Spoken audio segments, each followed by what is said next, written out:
Hey guys, tonight we are stepping back in time, pulling up a dusty bar stool and getting a taste of the American Wild West. Close your eyes for a moment and picture it, the swinging saloon doors, the clinking of glasses, the low murmur of conversation and the clatter of dice on a worn wooden table. You can almost smell the stale beer and the wood smoke, can't you? It feels real, like you could reach out and touch the rough-hewn countertop. Now, here's a reality check for you. If you were actually there, you probably wouldn't survive the night.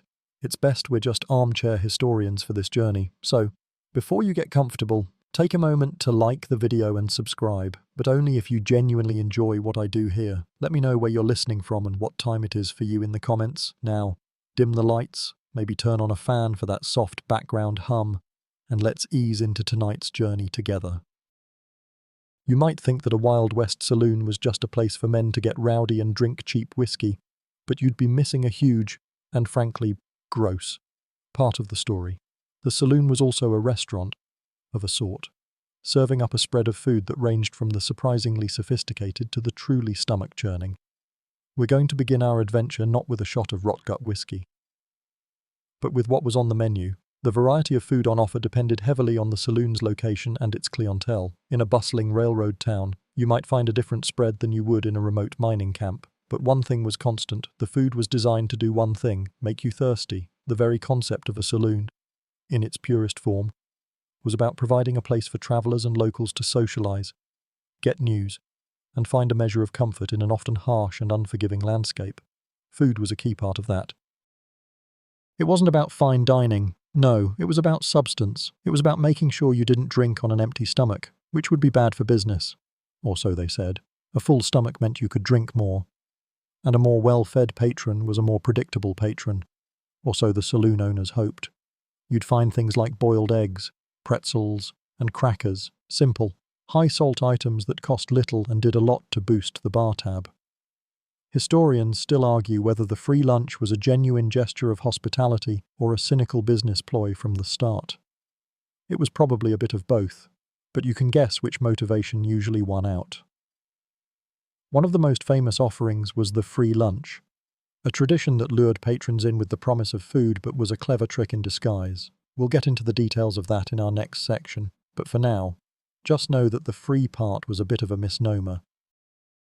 The food itself was a mix of whatever was cheap and available, and it often came with a strong, salty kick.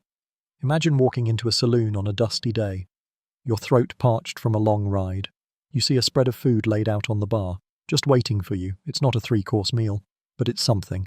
And what you didn't immediately realize was that every bite was making your thirst worse. The saloon oyster, for example, was a surprisingly common sight, even in landlocked states. Thanks to the railroad and advanced shipping methods, oysters could be packed in ice and transported across the country. They were a sign of status, a touch of coastal class in a place known for its ruggedness. Imagine a cowboy, fresh off a long trail drive, sitting at a bar in Kansas City and slurping down a dozen oysters. It sounds like something out of a tall tale, but it was absolutely a part of the reality. The cost of these oysters, of course, was built into the price of your drinks. It was a fascinating quirk of the time, this taste of the sea in a sea of dust and prairie grass. Another fascinating and slightly unsettling tidbit: the use of tallow. This rendered animal fat was used for everything from candle making to frying food. It was cheap, readily available, and gave a rich flavor to everything it touched. While we might find the idea of eating a bunch of rendered fat a little odd today, for the people of the Wild West, it was a crucial source of calories in a world where food was a constant concern. So, as you can see, the saloon was more than a watering hole. It was a culinary microcosm of the frontier, a place where business, culture, and a whole lot of weird food collided. And trust me, the further we go down this trail, the stranger the menu gets. So, you're standing at the bar, and you've spotted it, the free lunch. This wasn't just a handful of pretzels in a bowl, not at all. This was a whole spread, a smorgasbord of salty, spicy, and often mystery meat items, all designed with a single, cunning purpose. You see, the saloon owner knew that a full stomach made for a good patron, but a thirsty patron was an even better one. The free lunch was the key to unlocking that endless thirst, a brilliant marketing ploy that's still a part of our language today. even if the food on offer is a little different. Historians still argue whether the term free lunch was a genuine expression of hospitality or a cynical business ploy from the get-go. But for the average cowboy or miner, the intention was less important than the result, a quick, cheap meal before another round of hard liquor. You'd see platters piled high with things like cold cuts, and I'm using that term loosely, pickled eggs, and a variety of salted fish. The salt was the secret ingredient. You'd grab a slice of salted beef, maybe a pickled egg, and before you knew it, your mouth was dry and your hand was reaching for your coin purse for another round of whiskey. It was a 1-2 punch of flavor and dehydration, an ingenious feedback loop that kept the cash register ringing. The free lunch wasn't just a simple offering, it was a ritual. Most of the time, this free spread was only available on Sunday afternoons. Sunday was the big day in a Wild West town. It was the day of rest, the day to come into town, buy supplies, and let loose a little. It was the day when the saloons made a significant portion of their weekly revenue. So, to get you in the door and keep you there, the Sunday free lunch was the ultimate draw. The variety, or lack thereof, on this spread was a telling sign of the saloon's status. A high-end place in a booming city like San Francisco or Denver might have roast beef and real pickles, while a dusty, remote mining camp saloon would likely offer little more than old crackers and some questionable cured meats. One quirky tidbit about this tradition, in some places, particularly in the later part of the 19th century, the free lunch was so popular and well known that saloons would advertise it on large signs outside. A sign that read, "Free lunch today," was a surefire way to get folks through the door. This was an era before modern advertising, remember, so a direct, honest-to-goodness offer like that was a powerful lure. The food was a silent bartender, working overtime to make sure you stayed at the bar. The salt wasn't the only trick. The food was often spicy. 2. Think of chili powders and hot sauces. These weren't the complex, nuanced flavors we know today, but a simple, mouth-burning heat that had the same effect as the salt. It made you desperately crave a cold drink, a little bit of spice, a lot of salt, and suddenly that watered-down beer tasted like the most refreshing thing on earth. So you'd have another, and another. You can almost feel the burning sensation, the need for relief. It's a sensory experience designed not for pleasure, but for profit. It was a brutal but effective economic model. This whole free lunch concept is a perfect example of how the Wild West wasn't just a lawless frontier, but also a place of shrewd business practices and cunning social engineering. The saloon owners understood human psychology on a basic level, and they exploited it. They knew that a man who felt he was getting something for nothing, even if that something was a pile of salted crackers, was more likely to spend his hard-earned money. It's a perfect microcosm of the era's hustle and grit. So next time you hear someone talk about a free lunch, you'll know it's a phrase with a truly fascinating and slightly devious origin story. The free lunch was a clever trick, and the food itself was the magician's assistant, each item playing its part in the grand illusion of value. You'd approach the bar, a pile of assorted meats and crackers waiting for you, and your eyes would immediately go to the most prominent feature of the spread, the heavily salted meats. This wasn't a mistake. It was a finely tuned strategy. The salt was a silent partner to the bartender, working to get you to order just one more beer or shot of whiskey. Think about it. A cowboy or a miner, having worked all day, is already dehydrated.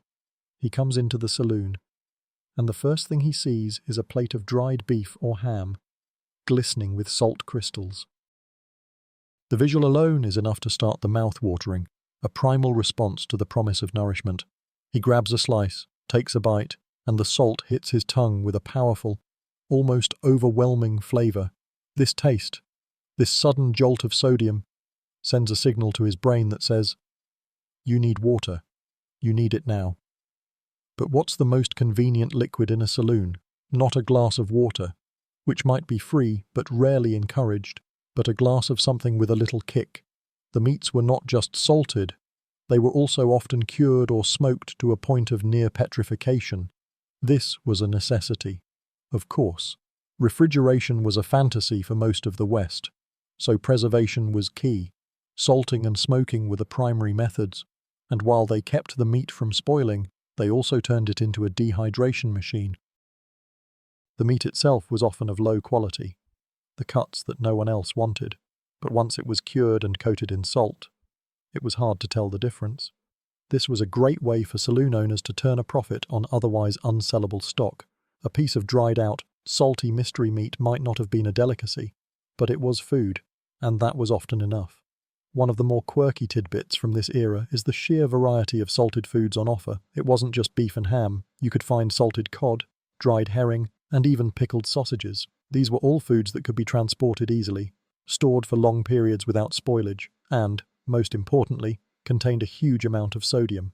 The salted fish, for example, was a staple in many inland saloons, a strange taste of the sea in the middle of the prairie. Imagine a miner in Nevada, hundreds of miles from any ocean, eating a piece of salted fish that had traveled across the country. It speaks to the incredible reach of the new railway systems and the cunning of saloon owners. Historians still argue whether the patrons fully understood the trick being played on them. Did they know they were being manipulated by the salt, or was it just a convenient, tasty snack that happened to make them thirsty? It's likely a bit of both. The men of the Old West were shrewd, but they were also looking for a bit of comfort and a break from the grind. They probably saw the salty food as a perk, a bonus that came with their drink, and didn't spend much time thinking about the psychology behind it. They were in the saloon to drink, and the salty meat was just helping them do what they came to do. This brings us back to the central theme of this free lunch. It was never truly free, it was an investment. An investment in your thirst, an investment in your wallet, and an investment in the bottom line of the saloon. The salted meats, the crackers, the pickles, they were all carefully chosen actors in a play designed to separate you from your money, one salty, delicious bite at a time. It's a fascinating glimpse into the simple yet effective business tactics of a bygone era. Beyond the salty meats, you'd find a silent partner in crime on the free lunch table, the cheese. Now, don't picture a beautiful artisanal cheese board. This was the Wild West, and this was saloon cheese. It was a product of necessity and economy, a dense, waxy block of processed cheese that was designed to be as durable and profitable as possible. Its main function was not to delight your palate, but to fill you up and, you guessed it, make you thirsty. This wasn't a cheese with a pedigree. It was often called rat cheese or store cheese, and for good reason. It was made from whatever was available, old cheese scraps, milk curds, and even a bit of butter. All these disparate bits were then melted down, pressed into a block, and left to harden. The result was a pale, almost featureless block that could sit out on a bar for days, even weeks, without spoiling. It was a marvel of unrefrigerated preservation. You'd find slices of this cheese laid out next to the salted meats, often looking a little tired and curled at the edges. A miner, coming in from a long day's work, would grab a slice. It was calorie-dense, filling, and it provided a bit of fat to help him feel satiated. The flavour, well, let's just say it was less about taste and more about utility. It had a sharp, tangy bite, and the salt content was through the roof. It was cheese, in the loosest sense of the word, but it was also a clever piece of the saloon's business model. Historians still argue whether the quality of this cheese was a deliberate choice to make patrons thirsty, or simply a result of the limited resources and harsh conditions of the time. It was likely a combination. The saloon owners would have used whatever was cheapest and most reliable, and if that happened to be a salty, unappealing block of cheese that made customers want more beer, then that was a bonus. It was a perfect blend of economic reality and cunning manipulation. You'd think that a food so bland and unappetizing would have been a turn-off, but in a world with limited choices, you took what you could get. One quirky tidbit about this saloon cheese is that it was often used as a way to cut or dilute whiskey. Remember those stories about watered-down liquor? Well, sometimes. It wasn't just water. A little bit of this cheese would be grated into the drink, not for flavor, but for color and texture, making the drink appear richer and more substantial than it actually was. It's a bizarre practice that speaks to the lengths some saloon owners would go to maximize their profits. You could be drinking a whiskey that was a mix of watered-down grain alcohol and a bit of grated rat cheese, all while thinking you were getting a top-shelf drink, a nice, comforting thought, right? So, the next time you see a beautifully curated cheese board, take a moment to remember the humble, waxy ancestor of all cheeses, the saloon cheese. It wasn't about the complex flavor profiles of an aged cheddar or a creamy brie. It was about survival, both for the person eating it and for the business serving it. It was a monument to practicality and a testament to the idea that a good slice of cheese in the Wild West wasn't just food, it was a silent salesman, working to get you to open your wallet. Pickles, pickles, and more pickles. You'd think a trip to a Wild West saloon would be all about meat and whiskey, but you'd be surprised by the sheer abundance of pickled things on the bar. The humble pickle was a star player on the free lunch spread, sitting in large glass jars or wooden tubs, its briny aroma mingling with the smells of stale beer and sawdust. These weren't just a quirky side dish, they were a key part of the saloon's business plan. There were a few reasons for their popularity. First and foremost, they were a preserved food. Remember, this was before refrigeration, so any food that could be stored for a long time without spoiling was a goldmine. Vegetables like cucumbers, onions, and even green beans could be packed in a vinegar brine with a heavy dose of salt, and they would last for months, even years. This made them an incredibly cost-effective item for a saloon owner to keep on hand. You could buy a large barrel of pickles and have a ready supply of free food for weeks. Secondly, and most importantly for our story, pickles are salty and sour. The sharp, tangy flavor and the high salt content were a perfect combination for inducing thirst. You'd grab a pickle, maybe a small gherkin or a slice of a larger cucumber, and the flavor would hit you. It would make your mouth pucker, and the salt would immediately start to dry out your throat. It was the perfect setup for ordering another round. The pickles were a low-cost, high-return item that worked just as hard as the salted meats and waxy cheese to boost a saloon's profits. Historians still debate whether the use of pickles was a conscious effort to mimic the flavors of home and comfort for homesick pioneers, or a purely pragmatic choice based on preservation and profit. It was probably a little of both.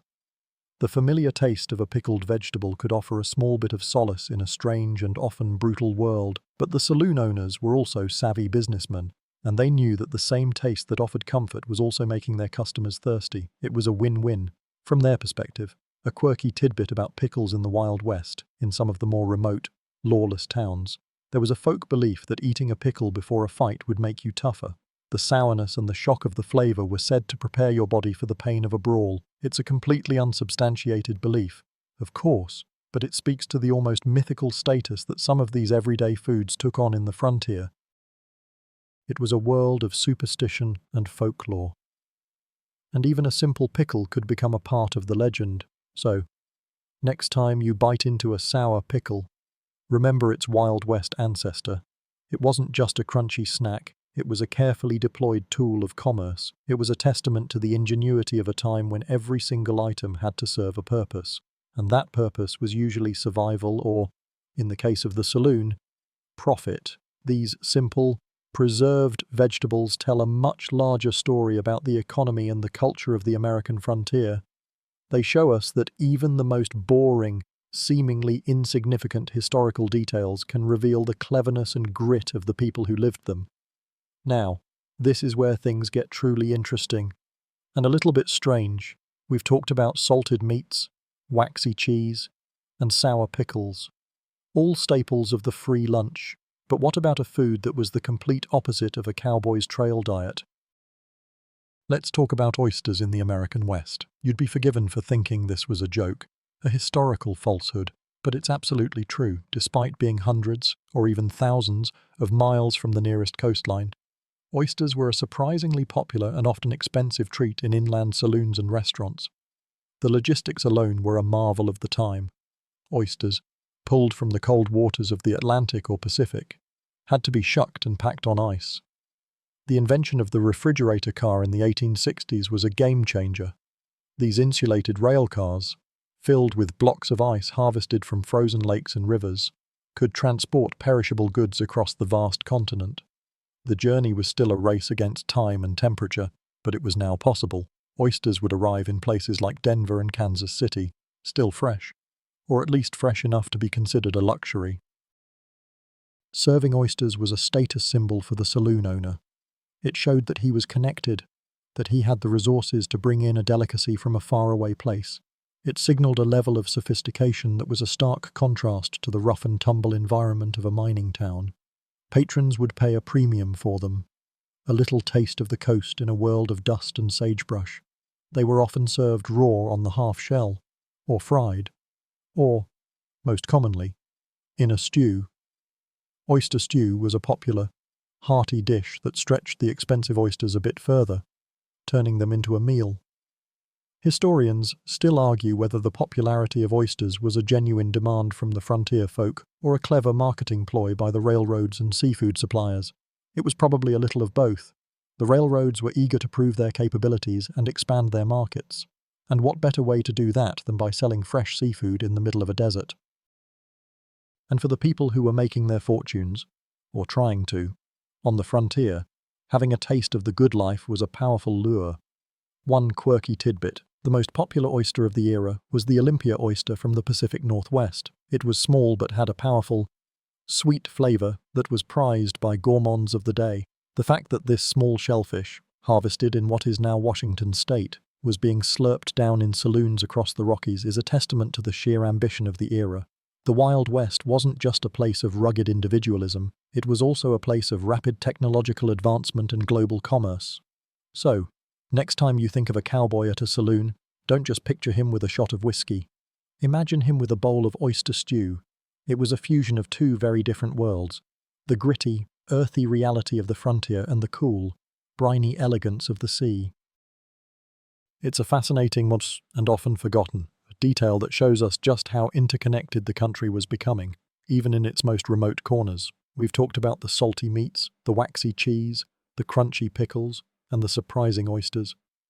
But there's one more food item that was so ubiquitous, so common, and so utterly unappealing that it deserves its own moment in the spotlight: the mysterious bologna of the Wild West. You might think of bologna as a simple sandwich meat, but in the saloons of the 19th century it was a different beast altogether. This was not the pre-sliced, plastic-wrapped deli meat we know today. This was a thick, often greasy sausage, sold in large chubs and sliced to order. It was a staple of the free lunch spread, sitting next to the pickles and salted crackers.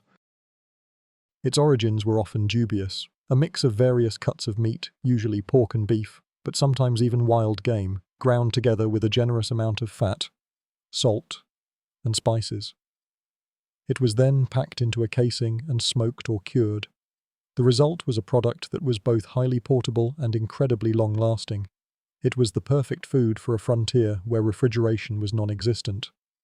The bologna, like all the other free lunch items, served a dual purpose. First, it was cheap.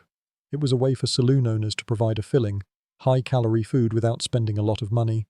The ingredients were a hodgepodge of whatever was available, and the process of making it was a way to use up every last scrap of meat. Second, it was salty. It had a strong, savory flavor that, once again, was designed to make you thirsty. You'd grab a thick slice, eat it with a cracker, and immediately crave a cold drink to wash it down. It was a perfectly engineered part of the saloon's economic ecosystem.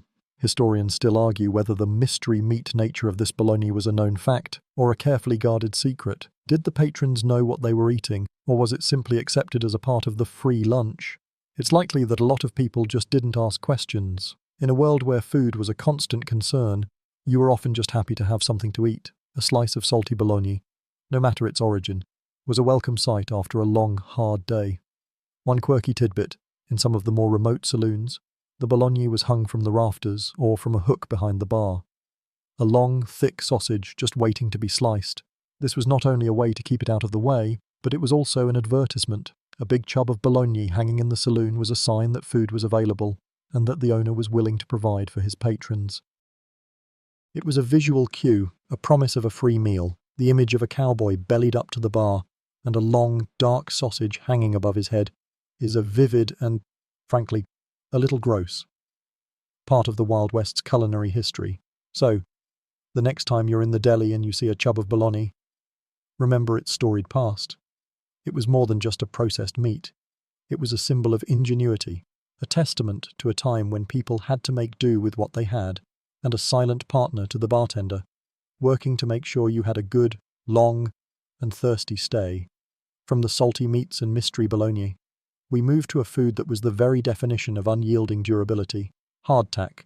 If you know anything about military history or long sea voyages, you've probably heard of this stuff. Hardtack was a simple biscuit made from flour, water, and sometimes a little salt. The ingredients were mixed, rolled into a flat dough, cut into squares, and then baked until they were as hard as a rock. The name was not an exaggeration. Hardtack was the food of necessity, not pleasure. It was so hard that you couldn't just bite into it. You had to break it with a hammer or a rock, or dunk it in coffee or water until it softened enough to be edible. It was a staple food for cowboys on the trail, soldiers, and pioneers on long journeys. Its primary virtue was that it did not spoil, ever. It was so dry and so dense that it was impervious to mold. And it was so hard that it was a challenge for rodents to get through. It was truly a set-it-and-forget-it kind of food. You wouldn't find hardtack as a main course in a saloon, but you would find it in a big jar or a cracker barrel on the bar. It was a no-frills, no-cost item that was a part of the free lunch. A customer might grab a few pieces, dunk them in his beer or whiskey, and have a little snack. It was a symbol of the utilitarian nature of food in the West. Food was fuel, and hardtack was pure, unadulterated fuel. It might not have tasted like much, but it would sit in your stomach and provide a long-lasting source of energy. Historians still argue whether hardtack was a deliberate choice for the free lunch or simply a holdover from military and trail driving days that was so cheap and durable it just made sense to have it on hand. It was probably a little of both. The saloon owners were practical people, and hardtack was the most practical food item imaginable. It didn't require any special storage. It lasted forever, and it was a calorie-dense filler for hungry customers. One quirky tidbit about hardtack is that it was often infested with weevils. These little bugs would get into the flour and would be baked right into the biscuits. The common wisdom was that it didn't hurt you, and the protein was an added bonus, a bit of a grim reality check, but it speaks to the mindset of the time. You didn't waste food. Even if that food had a few extra, crunchy ingredients, you would just try to shake them out before you ate it, or you'd just eat them. It was a grim, but not unusual, part of a frontiersman's diet. So, next time you complain about a stale cracker, remember the hardtack. It was a testament to the fact that on the frontier, food was often about survival, not about taste. It was about practicality, not pleasure. It was about getting the job done. No matter how hard or unappetizing the food, it's a fascinating look into the grit and resilience of the people who settled the West. You've had your hardtack, your salty ham, and your waxy cheese. Now you need something to wash it all down. But forget about the whiskey for a moment. Let's talk about the unsung hero of the saloon, the beverage that was a constant, and often life-saving, presence, coffee. It was more than just a drink. It was a ritual, a source of comfort, and a fuel for the long, hard days and even longer nights. In the Wild West, coffee was a powerful force. It was often brewed in large pots, kept warm on a stove all day long.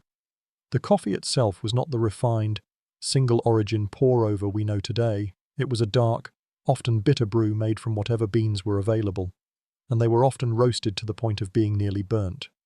The preparation was simple: a pot, some water, a generous scoop of ground coffee, and a bit of patience. The grounds were often left in the pot, giving the brew a thick, almost gritty texture. It was a drink for the rugged, not the refined. The sheer volume of coffee consumed in the Old West is staggering. A cowboy on the trail would drink it from a tin cup. A miner in a dark shaft would rely on it for warmth and energy, and a saloon patron would use it to sober up, or at least try to. It was a drink that transcended social classes and professions. It was the great equalizer. You could find it in the finest saloons and the most rundown shacks. It was a part of the morning ritual, the midday break, and the late-night gathering. Historians still argue whether the popularity of coffee was a direct response to the dangers of drinking contaminated water or if it was simply a cultural preference. It was probably a mix of both. Boiling water to make coffee killed any harmful bacteria, making it a safer alternative to drinking from a questionable river or well, but it was also a source of caffeine, a stimulant that was highly valued in a world that demanded physical endurance. It kept you awake and alert, which could mean the difference between life and death on the frontier. One quirky tidbit about saloon coffee is that it was often served with a large spoonful of sugar or molasses to cut the bitterness. This not only made the drink more palatable, but also provided an extra boost of calories and energy. It was a simple, but effective, way to turn a bitter brew into a satisfying and energizing beverage. The image of a cowboy, sitting around a campfire, a steaming tin cup in his hands, is an iconic one, and it's a testament to the power of this simple drink. So, The next time you pour yourself a cup of coffee, think about its role in the Wild West. It was more than just a morning routine. It was a source of comfort, a safety measure, and a lifeline in a world that was constantly on the move. It was the liquid courage that got you through the day. And it was the calm that settled you down for the night. It was, in its own way, the true spirit of the American frontier. The free lunch and the constant flow of coffee were staples. But as the American West matured, so too did its culinary landscape. The rough-and-tumble saloons of the early frontier began to evolve into something more refined, the dining saloon. This wasn't a sudden, revolutionary change, it was a slow, gradual shift, a reflection of the towns themselves. As a settlement grew from a lawless mining camp into a respectable city with a main street, so did its saloons. A dining saloon was a hybrid establishment. It still had the long bar and the rowdy atmosphere, but it also had a separate dining room, often with tables, chairs, and even a menu. The food on offer was a step up from the salty ham and mystery cheese of the free lunch. You might find roasted meats like prime rib or venison, fresh vegetables from local farms, and even baked goods. The quality of the food was a point of pride for the owner, a way to attract a different kind of clientele. This was a place where merchants and businessmen would gather to discuss deals, where families might go for a special occasion, and where the food was meant to be enjoyed, not just used as a tool to make you thirsty. The shift to a dining saloon was a big gamble. It required a larger investment in kitchen equipment, a skilled cook, and a reliable supply chain. But for the savvy saloon owner, it was a way to diversify his business and appeal to a broader market. It was a sign of a town's prosperity, a testament to the idea that the Wild West was no longer just a place for transient prospectors and cowboys, but a place where people were settling down, building lives, and wanting a little bit of comfort and civility. Historians still argue whether this shift to fine dining was driven by the changing demographics of the West or by the increasing competition among saloon owners. It was probably a little of both. As more families and women moved west, there was a demand for more respectable establishments, and as the number of saloons in a town grew, a new saloon needed a way to differentiate itself. Offering a superior dining experience was a great way to do that. It was a shrewd business move that paid off for those who were willing to take the risk. One quirky tidbit about these dining saloons is the use of oyster bars.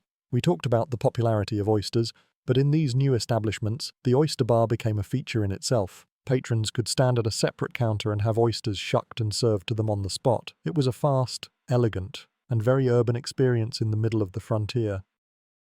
The sight of a man in a dusty suit, slurping down a dozen oysters in a town like Tombstone, Arizona, is a fascinating image that shatters a lot of our preconceived notions about the Wild West. So, the next time you picture a saloon, don't just think of the swinging doors and the poker tables. Think of the back room, where a skilled cook was preparing a delicious meal. Think of the sound of silverware on a plate, a sound that was just as much a part of the West as the click of a pistol hammer. The dining saloon was a fascinating chapter in American history, a story of how a rough-and-tumble frontier became a place of surprising sophistication, one meal at a time. So, the saloon was a culinary hodgepodge, a mix of the old and the new, the cheap and the surprisingly extravagant. But what was the overall reputation of saloon food? Well, if you were a discerning diner in the 19th century, the answer was, with a few notable exceptions, not good. The saloon's culinary reputation was built more on quantity and availability than on quality or taste. It was a place for a quick, cheap meal, not for a gourmet experience. The free lunch, for all its charm, was the biggest part of this reputation. It was a known fact that the food was designed to be as salty and as thirst-inducing as possible. It was a trick, and everyone was in on it. You went to the saloon for the free lunch because it was an easy way to fill your stomach, not because you were craving a particular dish. It was fuel, pure and simple, and its reputation was a reflection of that. Even the dining saloons, which were a step up, faced a challenge. Their food was often seen as a pale imitation of the fine dining of the East Coast. The cooks were not trained chefs, the ingredients were often not the freshest, and the whole experience was still filtered through the lens of a bar. You might have had a good meal, but you were still eating in a place that was known for brawls and card games. It was a difficult reputation to shake. Historians still argue whether the bad reputation of saloon food was deserved or if it was simply a reflection of the harsh realities of the frontier. It's likely a bit of both. The food was often not great, but it was also a product of its time. You had to use what you had, and what you had was often limited. It's easy for us, with our modern grocery stores and refrigerated trucks, to look back and judge. But for the people of the time, this food was a lifeline. One quirky tidbit: in some towns, there was a rivalry between the saloons over who had the best free lunch. The quality of the food was a point of pride, and a saloon that was known for its decent food would often attract a more respectable clientele. It was a small battle for reputation in a world where reputation was everything. The saloon owner who could offer a slightly better piece of ham or a fresher pickle would often win out in the long run. The truth is, the reputation of saloon food was a complicated one. It was a mix of the good, the bad, and the truly ugly. It was a reflection of the people who ate it, the towns they lived in, and the era they inhabited. It was a testament to the idea that on the frontier, you had to take what you could get, and you had to be resourceful with what you had. The food was a silent chronicler of the times, a testament to the grit, the grime, and the ingenuity of the American West. The saloon was a hub of American culture, but it was also a place where different cultures met and mingled, and that was reflected in the food. The West was a melting pot, with immigrants from all over the world coming to seek their fortune, and they brought their food with them. The culinary influence of ethnic foods was a quiet but powerful force in the saloons and restaurants of the frontier. The most notable of these influences came from Chinese immigrants. They came to America in droves to work on the railroads, in the mines, and in the fields, and they brought with them a cuisine that was unlike anything the cowboys and miners had ever tasted. Chinese restaurants and laundries were a common sight in Western towns, and they often served as a welcome alternative to the greasy, salty fare of the saloons. You could get a hot, fresh, and often inexpensive meal of noodles, rice, and stir-fried vegetables. This was a stark contrast to the free lunch, which was often cold and of dubious quality. The Chinese cooks were known for their resourcefulness and their ability to make a delicious meal out of limited ingredients. They would use whatever was available, local vegetables, wild game, and whatever meats they could get their hands on, and they would transform it into something new and exciting. This fusion of Chinese and American flavors was a quiet revolution in the West. It was a testament to the idea that food could be a bridge between cultures, a way to share a bit of home in a foreign land.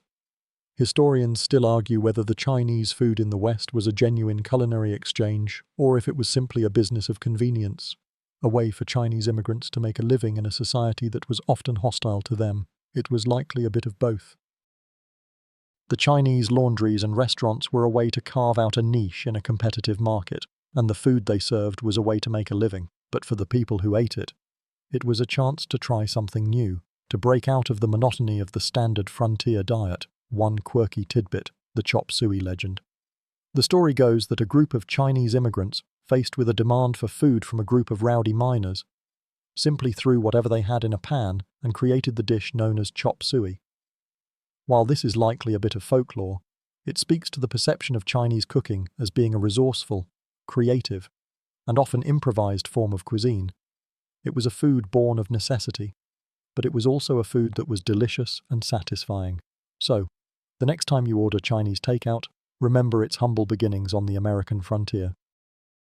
It was a food that was born of a new world, a testament to the idea that the West was not just a place for rugged individualism, but a place where different cultures came together, one delicious meal at a time.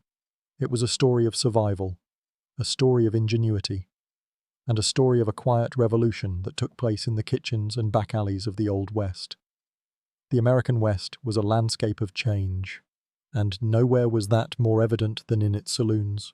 But with the rise of the temperance movement, and later, prohibition, the saloon as a cultural institution began to change. And so did the food. The era of the free lunch and the open bar was coming to an end. And a new, more secretive kind of establishment was taking its place. Prohibition, which began in 1920, didn't just stop the sale of alcohol, it completely transformed the social landscape. The public saloon was replaced by the private, hidden speakeasy. These were not the places you'd find a long bar with an open spread of salted ham. Instead, they were discreet, often dimly lit, and their focus was on the illegal sale of liquor, but they still needed to feed their patrons, and the food they served was a reflection of this new, more clandestine reality. Speakeasy cuisine was often more discreet, homey, and less about profit-driven, thirst-inducing fare. They often served smaller, more comforting dishes. Think of things like sandwiches, chili, and simple stews. These were foods that could be prepared in a small, cramped kitchen, and they were designed to be eaten quickly and quietly. The focus was on the liquor, and the food was an afterthought, a way to keep customers happy and a little bit more sober. This was a major shift from the Wild West saloon. The food was no longer a tool of commerce, but a convenience. It was a way to make the place feel a little more like a legitimate business, a way to deflect suspicion from law enforcement. Historians still argue whether this shift to comfort food was a deliberate choice to make the speakeasy feel more like a home or a simple matter of practicality. It was likely a bit of both. The speakeasy owners were operating in a dangerous environment, and a little bit of comfort food could go a long way in keeping a customer happy and loyal. One quirky tidbit about this era is the use of blind pigs or blind tigers. These were speakeasies that would charge customers to see an attraction, like a stuffed pig or a tiger, and then give them a complimentary alcoholic drink. This was a clever legal loophole, and the food they served was a part of this same subterfuge. It was all a part of a theatrical performance, a way to hide the illegal nature of the business in plain sight. So, the next time you watch a movie about the Roaring Twenties, and you see a dimly lit speakeasy, think about the food. It was a silent story of a changing America, a testament to the idea that even in the face of a ban, people would find a way to get what they wanted. It was a story of ingenuity, rebellion, and a little bit of comfort food in a world that was anything but comfortable. The Wild West Saloon, with its strange and salty offerings, is a thing of the past, but many of the dishes and flavors that were a part of that era have simply been forgotten. They were foods of necessity, born of a time when refrigeration was a luxury and preservation was an art form. Today, with our modern grocery stores and global supply chains, many of these dishes feel like relics of a bygone era. Take, for instance, oyster stew. We talked about how popular oysters were in the inland West, and the stew was a way to stretch this expensive ingredient. It was a simple, milky stew with a few oysters, maybe some crackers, and a lot of salt. Today, it's a dish you'd be hard-pressed to find on a menu outside of a specialty seafood restaurant. It's a flavor that doesn't quite fit our modern palate, which is a little strange considering how popular it was. The stew was a way for a cowboy or a miner to get a taste of the sea, a reminder of a world that was far away from the dusty streets of a frontier town. Another forgotten food, salt pork. This was a staple for pioneers on the trail and in the saloons. It was a fatty, salty cut of pork that was cured in a barrel with a heavy dose of salt. It was used for everything from frying other foods to being a meal in itself. Today, we have bacon, which is a much milder, less salty version of the same thing. Salt pork was a food of pure utility, a source of fat and calories in a world that was constantly on the move. It was a silent partner to the coffee and the hardtack, a source of energy that was always there, waiting to be cooked. Historians still argue whether the disappearance of these foods was a good thing or a bad thing. On one hand, they were often unappetizing and high in sodium. On the other, they tell a fascinating story about the grit and resilience of the people who ate them. These foods were a part of the cultural fabric of the West, and their disappearance is a sign of a changing world. One quirky tidbit about this era is the sheer number of things that were pickled. We talked about pickles, but the list was much longer. You could find pickled eggs, pickled onions, and even pickled sausages. Pickling was an art form, a way to preserve a harvest and to add a little bit of flavor to an otherwise bland meal. It was a way to make sure that nothing went to waste, a testament to the frugality of the time. So, the next time you're in the grocery store, take a moment to look at the food. Every single item tells a story, and the foods of the Wild West are no different. They were a testament to a time when people had to make do with what they had, and they were a testament to the ingenuity of a people who were building a new world, one salty, greasy, and often strange meal at a time. The flavors of the past may be gone, but the stories they tell are still with us. The saloon was a culinary time capsule, but it was also a laboratory for a new kind of liquid art, the cocktail.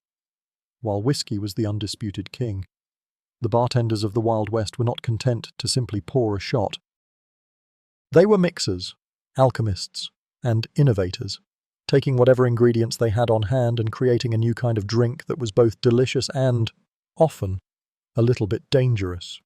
The earliest cocktails were simple.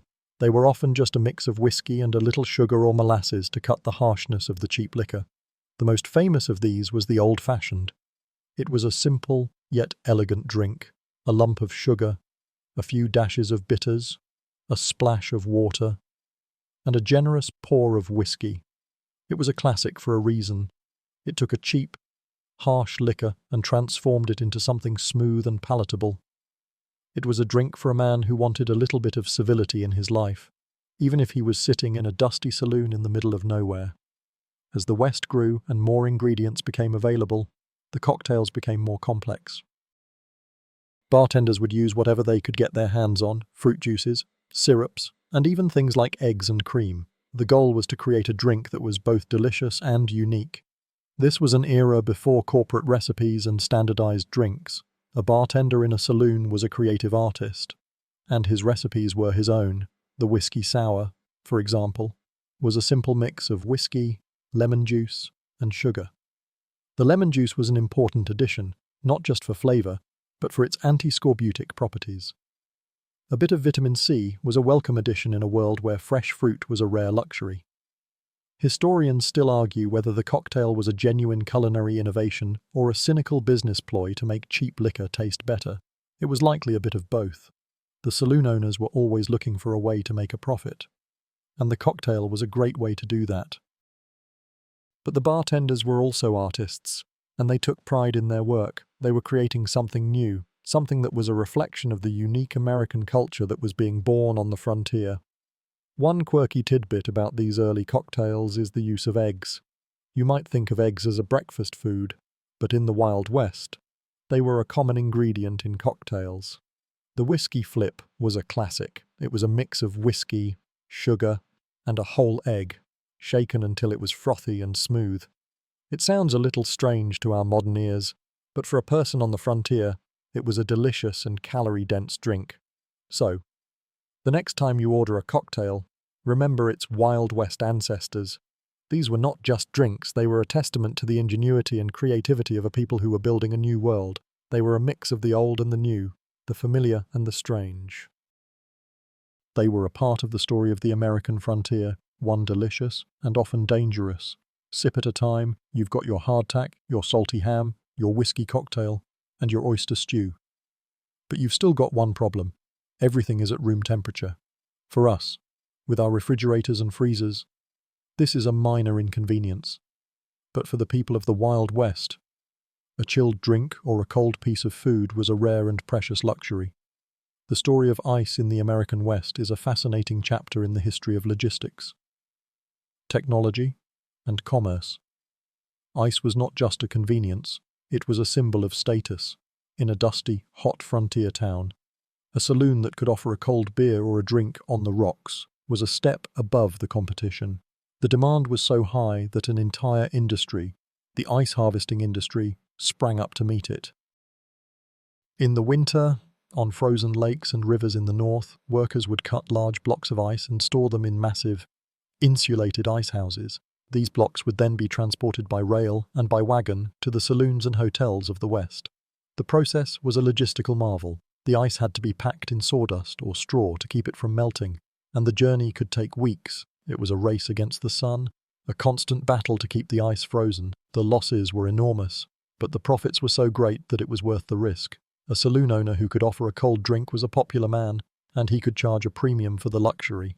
Historians still argue whether the invention of the refrigerator car was the single most important factor in the settlement of the West. It was certainly a game changer, but it was just one part of a larger story.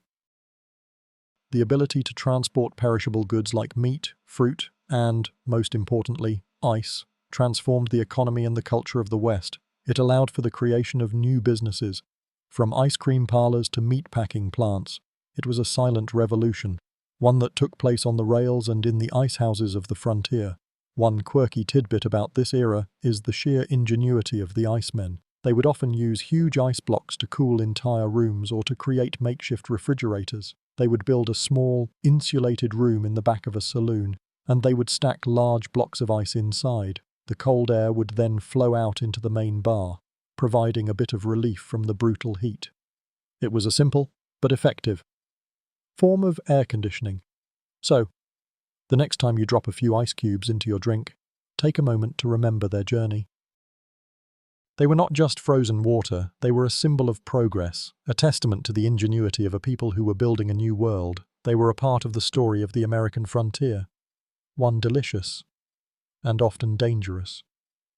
Sip at a time, the clinking sound of ice in a glass in a dusty saloon was a sound of a new era, a sound of comfort and a sound of change.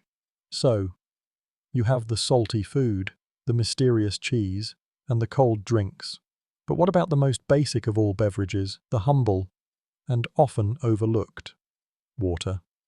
In the world of the Wild West saloon, water was a surprisingly important, though often overlooked, beverage. You'd be forgiven for thinking that it was just a side note, a mere afterthought to the whiskey and the beer. But in a world where clean drinking water was a constant concern, its role was much more complex. First, let's talk about the source. Water was often a challenge on the frontier. You'd get it from a river, a well, or a cistern, and in a world with no modern sanitation, that water was often not very clean. It could be contaminated with bacteria, and drinking it could make you very sick. This is why boiling water for coffee or tea was a common practice. It was a simple, but effective, way to purify it. Now, in the saloon, water was a bit of a contradiction. On one hand, it was an essential part of the business. You needed water to mix drinks, to wash glasses, and to clean the bar. But on the other hand, a saloon owner didn't want his customers to drink too much of it. A man who was drinking water was not a man who was drinking whiskey, and a thirsty man was a profitable man. So, the water was often treated with a bit of suspicion.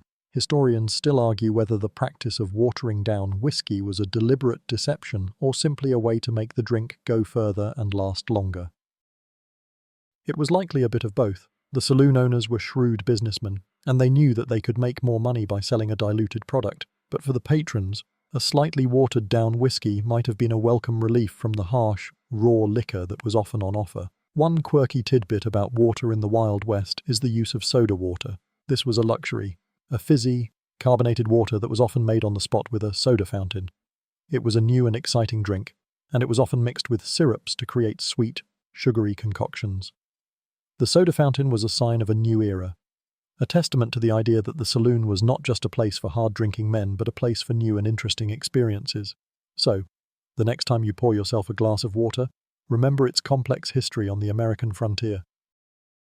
It was more than just a drink. It was a silent partner in a world of profit, a source of life in a land of death, and a testament to the idea that even the most basic things can have a story to tell.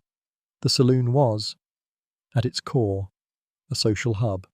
You see, in a world before television, before the internet, before even the telephone, a frontier town could be a very lonely place. The saloon was the one place where a man could go to connect, to hear the latest news, to share a story, and to feel a part of something larger than himself.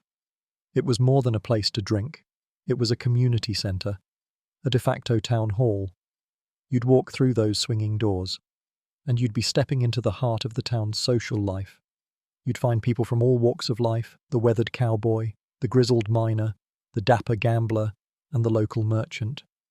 They were all there for the same reason, to talk. You'd get the latest news on the cattle drive, the word on a new gold strike, or the gossip about a local romance. It was a place where information was traded as freely as whiskey, and it was a lifeline in a world that was often isolated and disconnected. The bartender was a central figure in all this. He was more than just a guy who poured drinks. He was a keeper of secrets, a dispenser of advice, and a source of news. He knew everything that was happening in town, and he was often the first person a traveller would talk to. He was a trusted confidant, a neutral party in a world of rivalries and feuds. Historians still argue whether the bartender's role as a social arbiter was a result of his position or a deliberate cultivation of a trusted reputation. It was likely a bit of both. A good bartender was good for business. One quirky tidbit about the saloon as a social hub is the poker talk that went on. The poker table was a microcosm of the town, a place where fortunes were made and lost, and where reputations were built and destroyed. But the poker table was also a place for storytelling. You'd hear tall tales, jokes, and anecdotes, all of which were a part of the rich tapestry of the West.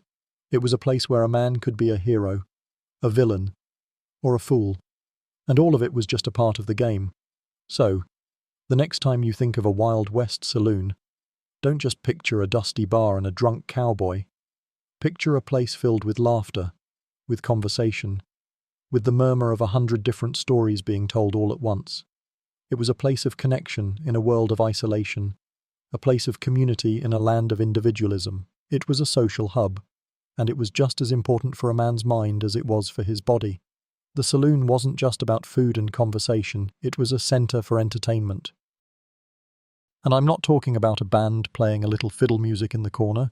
I'm talking about the kind of entertainment that was as wild and unpredictable as the West itself. The saloon was a place where you could find a mix of the legitimate and the very much illegitimate, all under one roof. Gambling was, of course, a huge part of this. The clatter of dice, the shuffling of cards, the hushed murmurs around the poker table. These were the sounds of the saloon. It was a place where a man could make or lose a fortune on the turn of a card. But the gambling wasn't just for fun, it was a way of life for some people. The professional gamblers of the era were a mix of gentlemen and con artists, and the saloon was their office. The games were often rigged, the stakes were high, and the potential for a fight was always in the air. But the entertainment didn't stop at gambling. In some saloons, you'd find a small stage where a lone singer or a comedian would try to entertain a rowdy crowd. In others, you'd find a prize fight, a bare-knuckle brawl that would draw a crowd of cheering, yelling spectators. These fights were often brutal, and they were a testament to the fact that the saloon was a place for a man to let loose, to blow off a little steam, and to watch a little bit of controlled chaos. Historians still argue whether the popularity of these forms of entertainment was a reflection of the brutal nature of the West, or if it was simply a continuation of a long-standing tradition of entertainment. It was likely a bit of both. The West was a brutal place, and the entertainment was a reflection of that, but it was also a place where people were looking for a little bit of fun, a little bit of excitement, and a way to pass the time. One quirky tidbit about saloon entertainment is the cockfights that were often held in the back rooms. These were brutal, and often illegal, fights between two roosters. The fights would draw a crowd of betting men, and the stakes could be enormous. The image of a group of men, dressed in dusty suits and hats, watching two roosters fight to the death, is a strange and slightly unsettling image, but it was a very real part of the saloon's entertainment scene. So, the next time you picture a saloon, don't just think of the drinking, think of the sounds of the poker game, the shouts from the fight, and the buzz of 100 different forms of entertainment all going on at once. It was a place of fun, a place of danger, and a place where a man could find a little bit of a thrill in a world that was often very, very dull. The saloon wasn't all fun and games. It was often a dangerous place, and the threat of violence was always in the air. The dangers of saloon life were a part of its reputation, a dark underbelly to the free lunch and the poker games. A night in a saloon could end with a broken bottle, a knife fight, or a shootout. And it was a risk that everyone who walked through those doors was willing to take. The violence was often fueled by a few key things. First, the alcohol. The cheap, raw whiskey of the era was a powerful intoxicant, and it often led to a short fuse and a willingness to fight over a real or perceived insult. Second, the gambling. When large sums of money were on the line, and the stakes were high, a disagreement over a hand of poker could quickly turn into a deadly confrontation. And third, the culture. The Wild West was a place where a man's honor was everything, and a challenge to that honor, no matter how small, could not be ignored. The saloon owner knew all this. He had to be part bouncer, part psychologist, and part diplomat. He had to be able to read a room, to spot a fight before it started, and to know when to step in and when to call for help.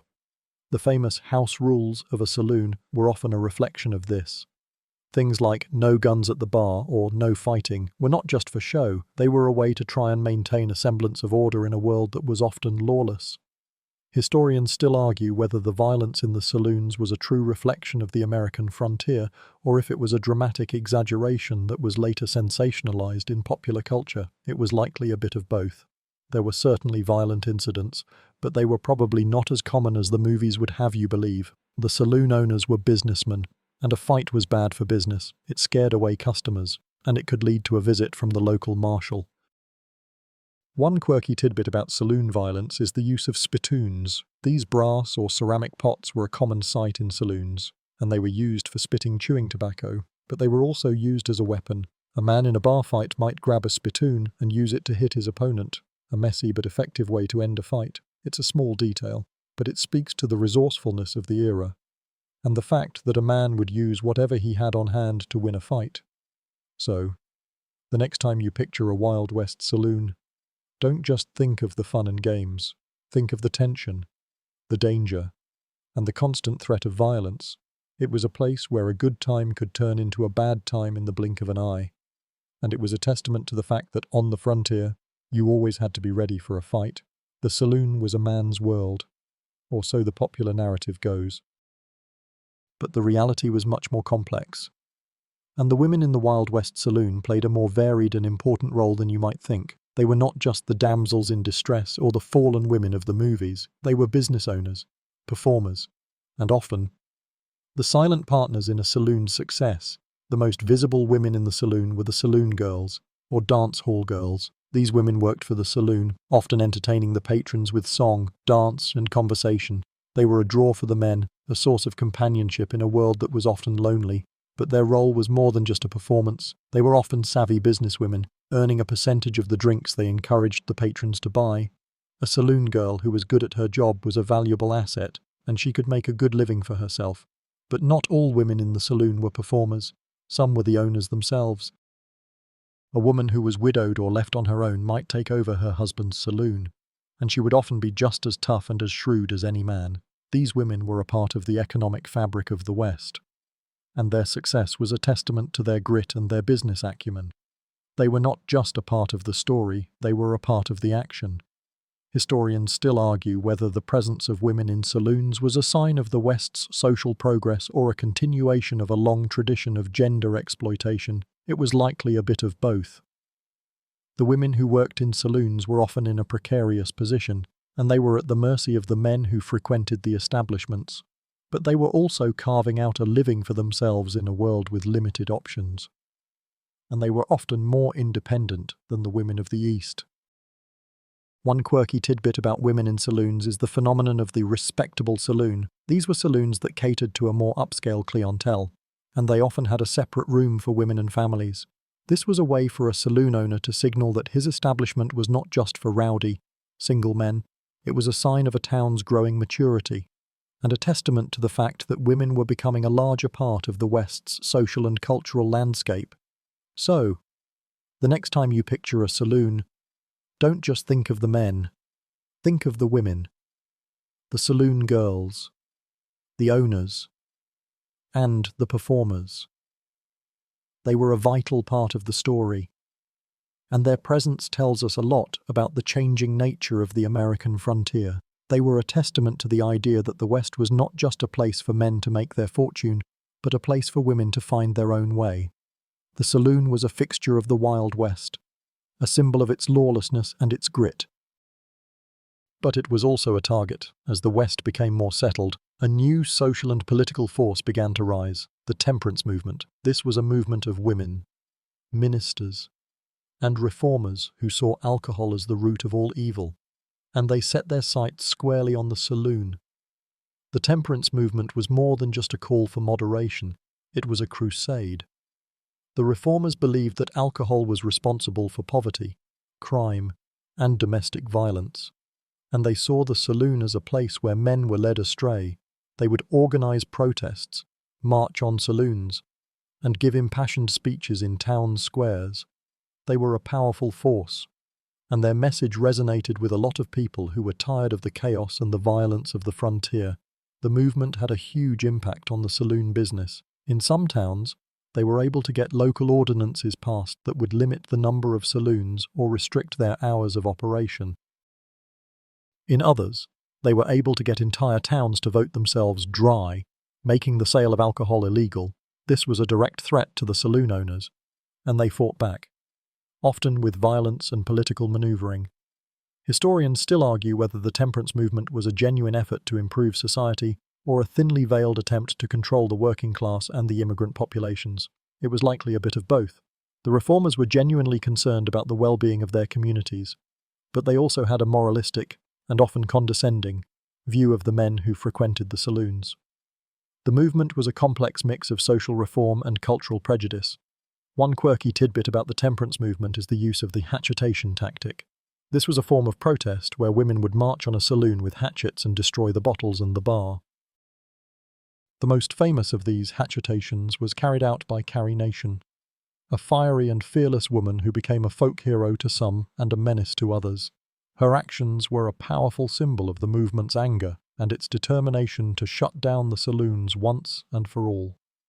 So, the next time you think of a Wild West saloon, remember the women with the hatchets. They were a part of the story, a powerful force that was pushing the American frontier towards a new era. They were a testament to the idea that the West was not just a place for men to make their fortune, but a place for women to fight for a better world. Their legacy, and the fight over alcohol, would continue to shape the country for decades to come. The saloon, with its rough-and-tumble reality, has been forever immortalized in a way that often romanticizes a grittier truth. The saloon in popular culture, think of a classic Western movie, is a place of heroic gunfights, noble cowboys, and beautiful dance hall girls. It's a place where a hero can stand up to a villain, and where justice is often served at the point of a six-shooter. But this image, while powerful and iconic, is often a far cry from the daily grind and the often boring reality of a frontier saloon. The movies and books of the 20th century needed a setting that was both familiar and exotic, and the saloon fit the bill perfectly. It was a place where all the elements of a good story, conflict, romance, and drama could come together in a single and confined space. The saloon became a stage, and the characters who inhabited it became archetypes: the stoic bartender, the grizzled old prospector, the slick gambler, and the brave sheriff. This was a narrative that was easy to understand, and it was a powerful way to tell the story of the American West. But what did this romanticized version leave out? It left out the boredom, the smell, the long stretches of nothing happening, and the often mundane reality of a business that was just trying to survive. It left out the bad food, the watered-down whiskey, and the fact that a man was just as likely to get a venereal disease as he was to win a poker game. The reality of the saloon was much more nuanced and much less glamorous than the movies would have you believe. Historians still argue whether this romanticization of the West was a good thing or a bad thing. On one hand, it created a powerful mythology that has endured for generations. On the other, it often erased the real, complicated, and often brutal history of the people who actually lived it. It turned a complex era into a simple morality play, and it made it harder for us to understand the true nature of the frontier. One quirky tidbit about the saloon in popular culture is the swinging saloon doors. This image is so iconic that it's a part of our shared cultural language, but in reality, many saloons had no doors at all, just a simple open doorway with a swinging sign. The doors were a creation of Hollywood, a way to make the saloon look more dramatic and more cinematic. So, the next time you see a classic Western movie, and you watch a hero walk through those swinging doors, take a moment to remember the real saloon.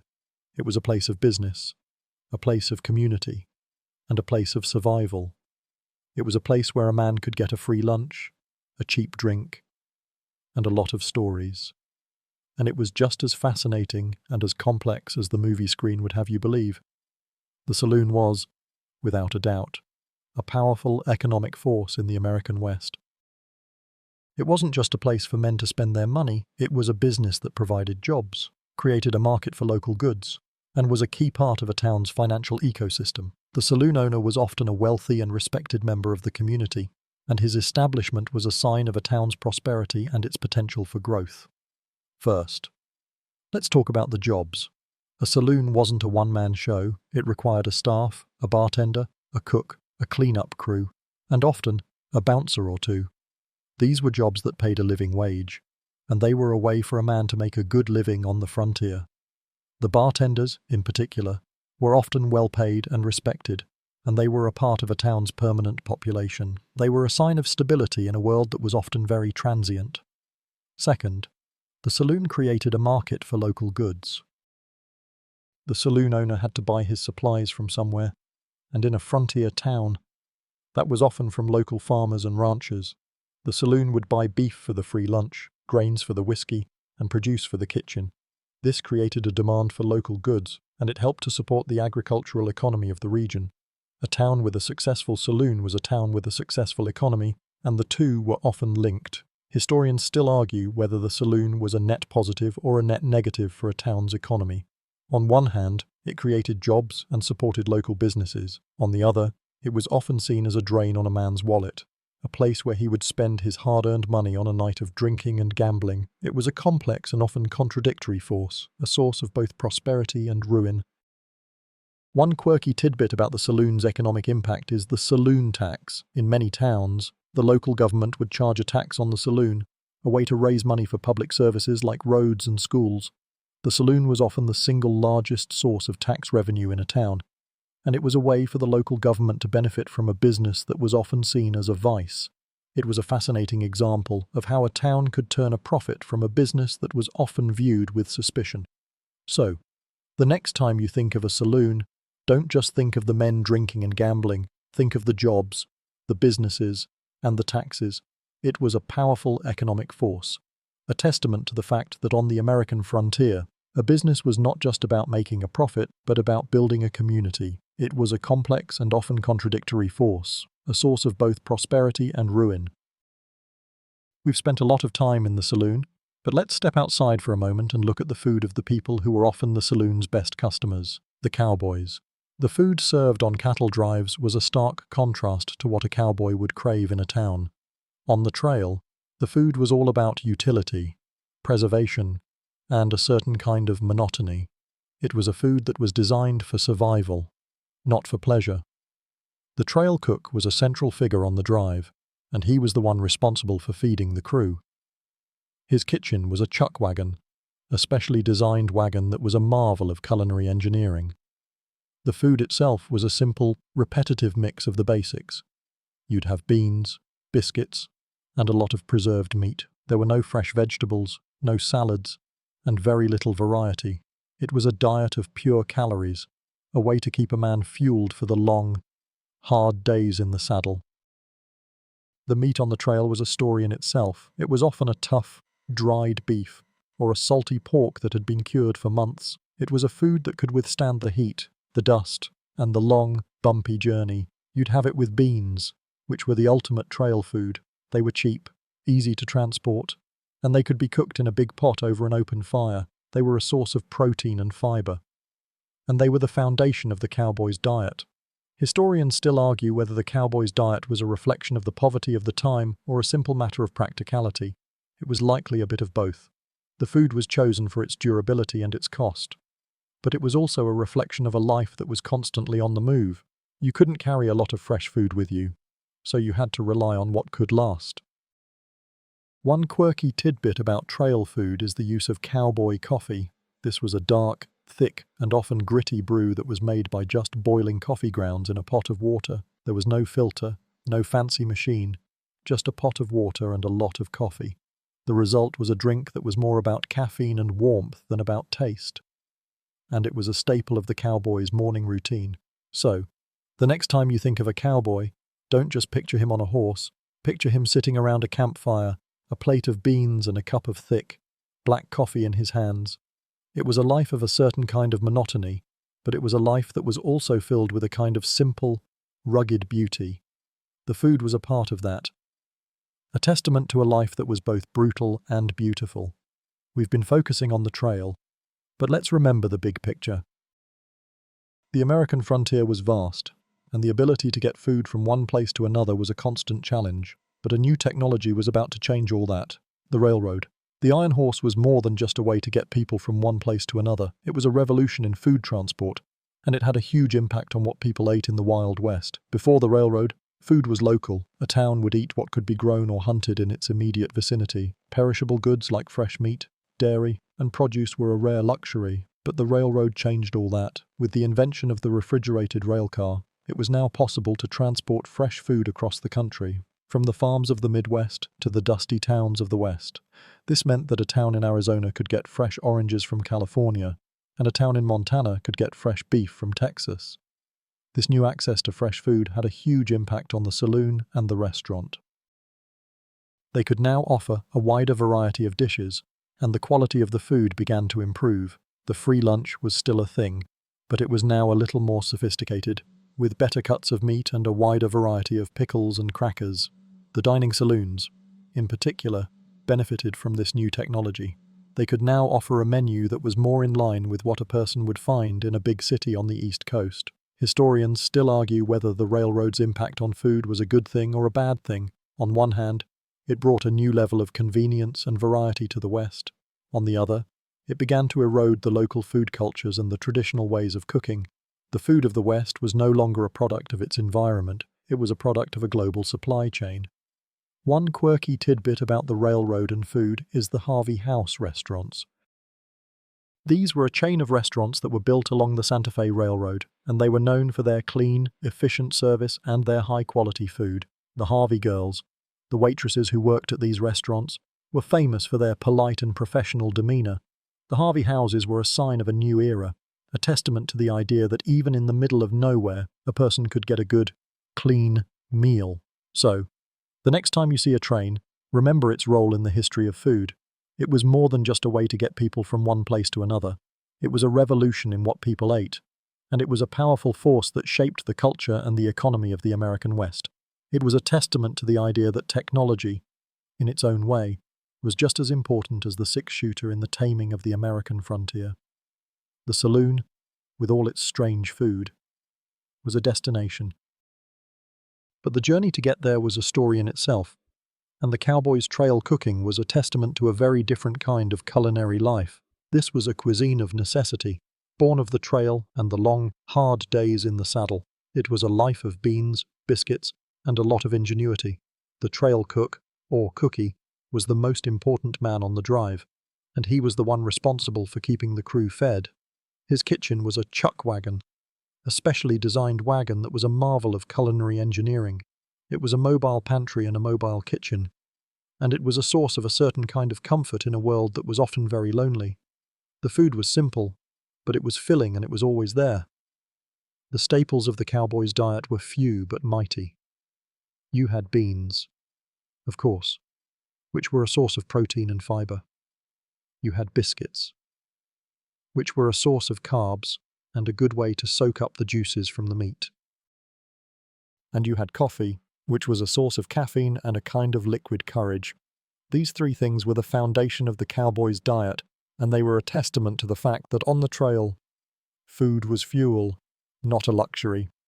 Historians still argue whether the cowboys' diet was a reflection of the poverty of the time or a simple matter of practicality. It was likely a bit of both. The food was chosen for its durability and its cost, but it was also a reflection of a life that was constantly on the move. You couldn't carry a lot of fresh food with you, so you had to rely on what could last. The cowboys' diet was a silent chronicler of the times, a testament to the grit, the grime, and the ingenuity of the American West. One quirky tidbit about trail cooking is the use of Dutch ovens. These heavy, cast-iron pots were a cowboy's best friend. They were used for everything from baking biscuits to simmering stews.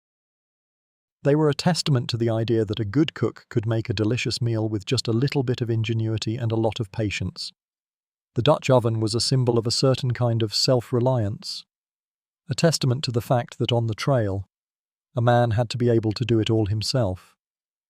So, the next time you think of a cowboy, don't just picture him on a horse. Picture him sitting around a campfire, a plate of beans and a cup of thick, black coffee in his hands.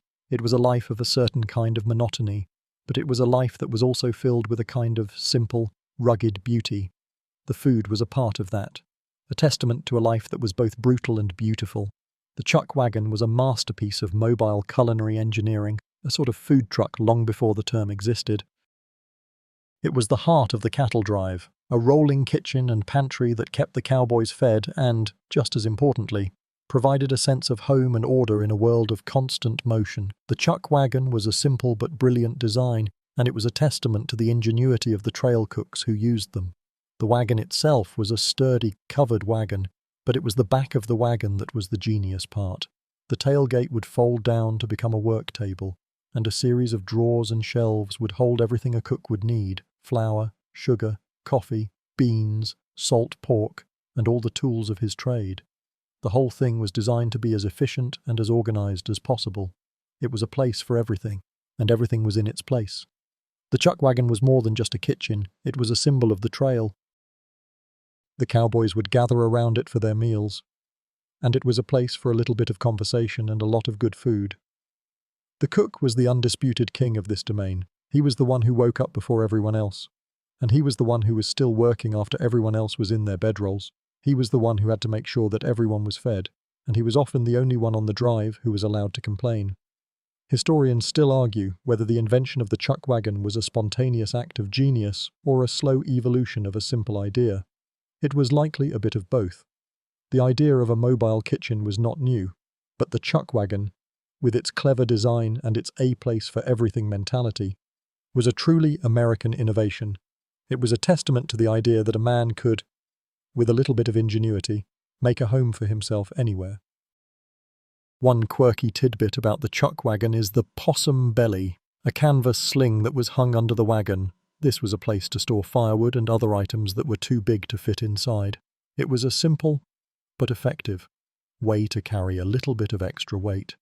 And it was a testament to the fact that every single part of the chuck wagon had a purpose. So, the next time you see a chuck wagon in a movie, remember that it was more than just a prop. It was a lifeline, a home, and a testament to the idea that a man could, with a little bit of ingenuity, make a home for himself anywhere. It was a symbol of a certain kind of self-reliance, a testament to the fact that on the trail, a man had to be able to do it all himself. The chuck wagon was a marvel of culinary engineering, and the man who ran it was the most important person on the trail.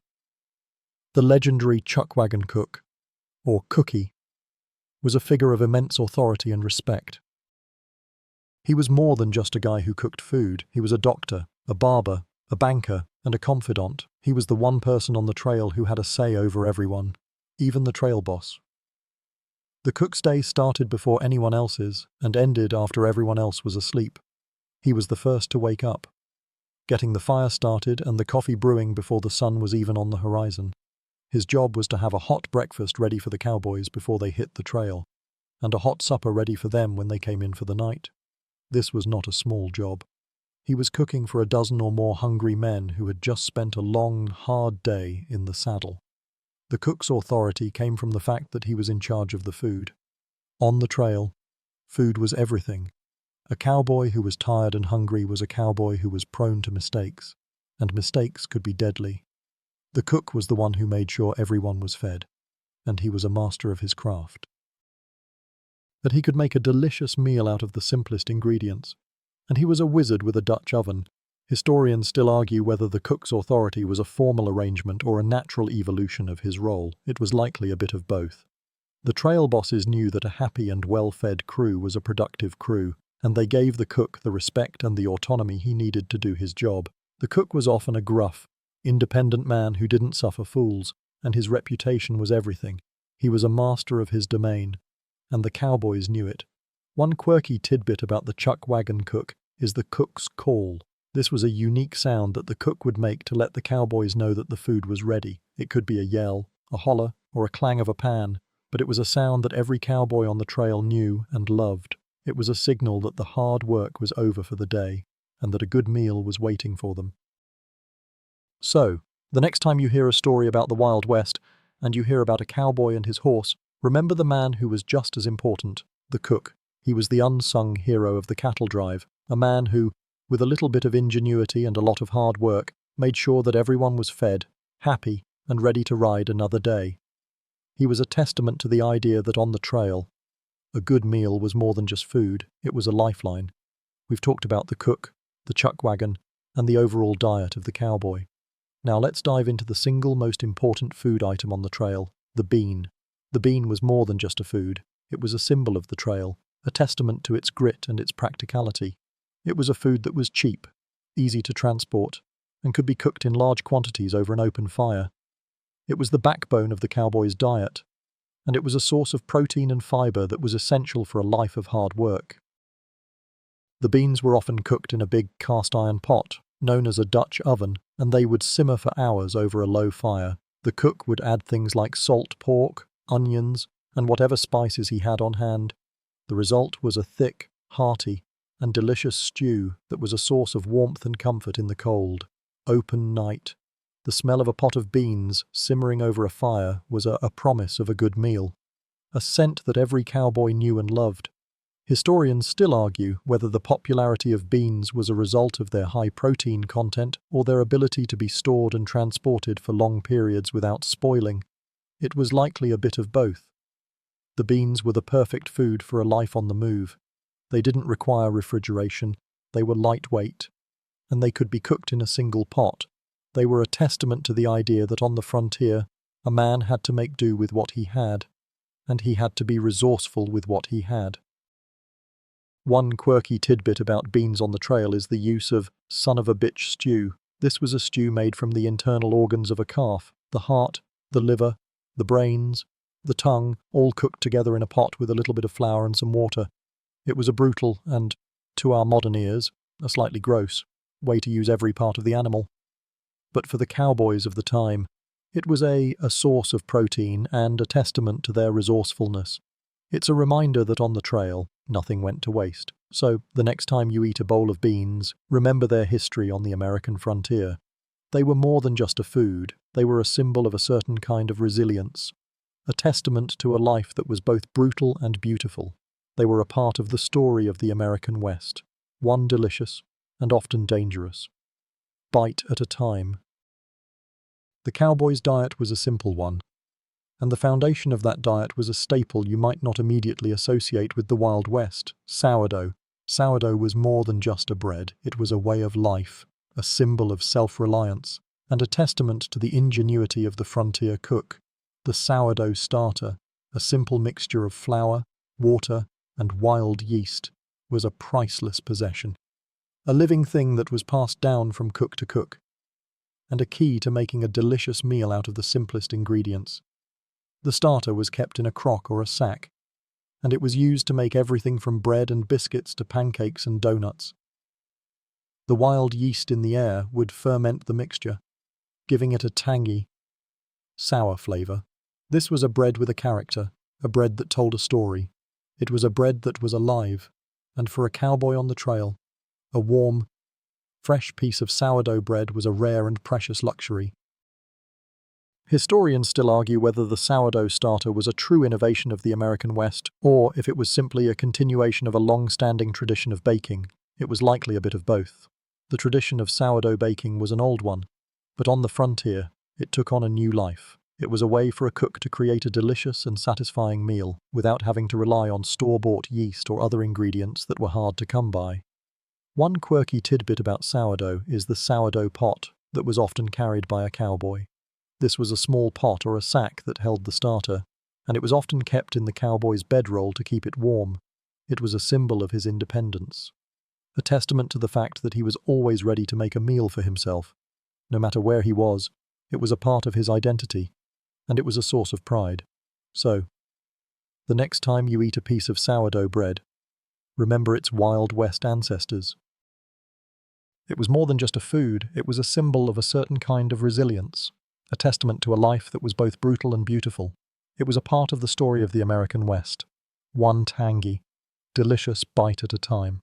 It was a food that was born of a new world, a testament to the idea that the West was not just a place for men to make their fortune, but a place for them to make a home for themselves. The Dutch oven was the workhorse of the cowboy's kitchen, but there was another, more versatile tool that was just as important: the frying pan. This was a simple, cast-iron pan with a long handle, and it was a cowboy's best friend. It was used for everything from frying bacon to making biscuits to cooking up a stew. It was a tool of pure utility, a testament to the idea that on the trail, a man had to make do with what he had. The frying pan was a true multi-purpose tool. You could use it to fry up a piece of bacon or a slice of salt pork. You could use it to make a quick batch of flapjacks, which were a kind of pancake made from flour, water, and baking soda. You could even use it to make a kind of biscuit, by putting a lid on the pan and burying it in the coals of the fire. The heat from the coals would bake the biscuit, and the result was a warm, delicious piece of bread that was a welcome sight after a long day in the saddle. Historians still argue whether the frying pan was a universal tool or if it was just a part of the trail cook's arsenal. It was likely a bit of both.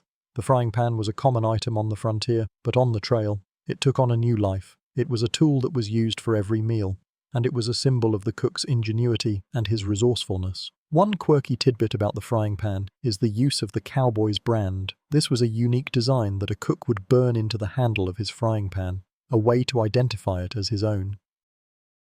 It was a small detail, but it speaks to the pride that a cook took in his work, and it was a testament to the fact that on the trail, a man's tools were his livelihood.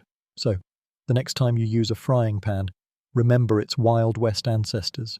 It was more than just a piece of metal. It was a symbol of a certain kind of self-reliance, a testament to a life that was both brutal and beautiful. It was a part of the story of the American West, one delicious, and often dangerous, meal at a time.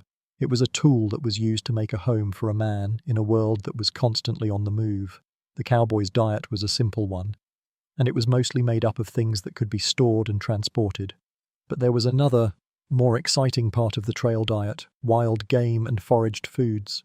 The frontier was a vast and wild land, and it was a source of fresh meat and vegetables for those who knew how to find them. This was a cuisine of opportunity, a way to break up the monotony of beans and biscuits. The cowboys, and the pioneers who came before them, were skilled hunters and foragers. They would hunt for things like deer, antelope, and wild turkey. The meat would be cooked over a fire, and it was a welcome change from the salty, cured beef of the chuck wagon. The hunters would often use every part of the animal, from the meat to the organs, a testament to the idea that on the frontier, nothing went to waste. But the diet wasn't just about meat. The foragers would also look for things like wild onions, berries, and nuts. These were a source of vitamins and minerals, and they were a way to add a little bit of fresh flavor to a meal. The foragers knew the land, and they knew what was safe to eat and what was not. It was a skill that was passed down from generation to generation, a part of the rich cultural tapestry of the West. Historians still argue whether the wild game and foraged foods were a significant part of the frontier diet, or if they were just a rare luxury. It was likely a bit of both. A man who was a good hunter and a good forager would have a much more varied and much more delicious diet than a man who was not.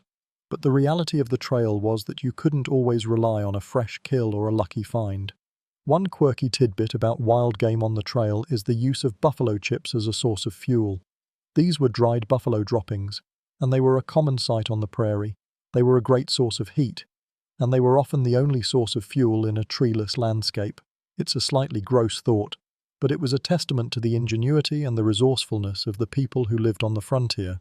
So, the next time you think of the Wild West, don't just think of the cowboys and the saloons. Think of the land and the food that it provided.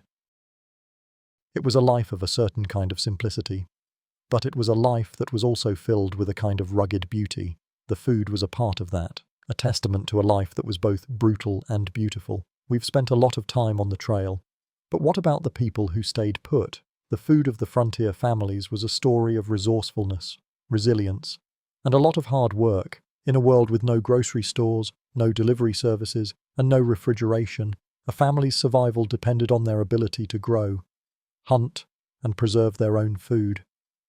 This was a life of a certain kind of simplicity, but it was also a life of constant labor.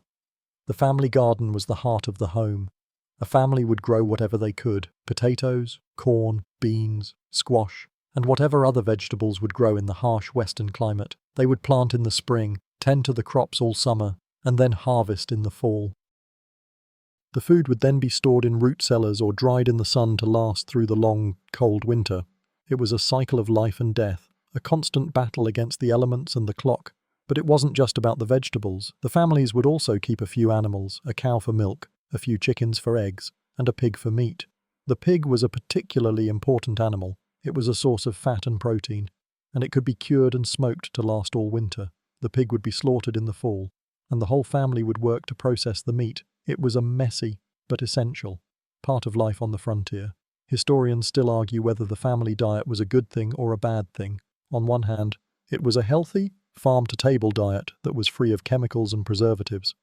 On the other, it was often a monotonous diet that was lacking in variety and nutrients. It was a life of feast or famine, a life that was at the mercy of the weather and the crops. One quirky tidbit about the frontier family diet is the use of corn pone. This was a simple bread made from cornmeal, water, and a little bit of salt. It was a staple of the southern diet, and it was brought to the west by the pioneers who came from the south. It was a simple, but delicious, food that was a source of calories and comfort in a world that was often very harsh. So, the next time you eat a meal, remember the frontier families who made a life for themselves on the land. They were not just a part of the story, they were the story. They were a testament to the idea that a person could, with a little bit of hard work and a lot of ingenuity, make a home for themselves anywhere. The frontier was a land of scarcity, and for the pioneers who lived there, every ounce of food had to serve a purpose.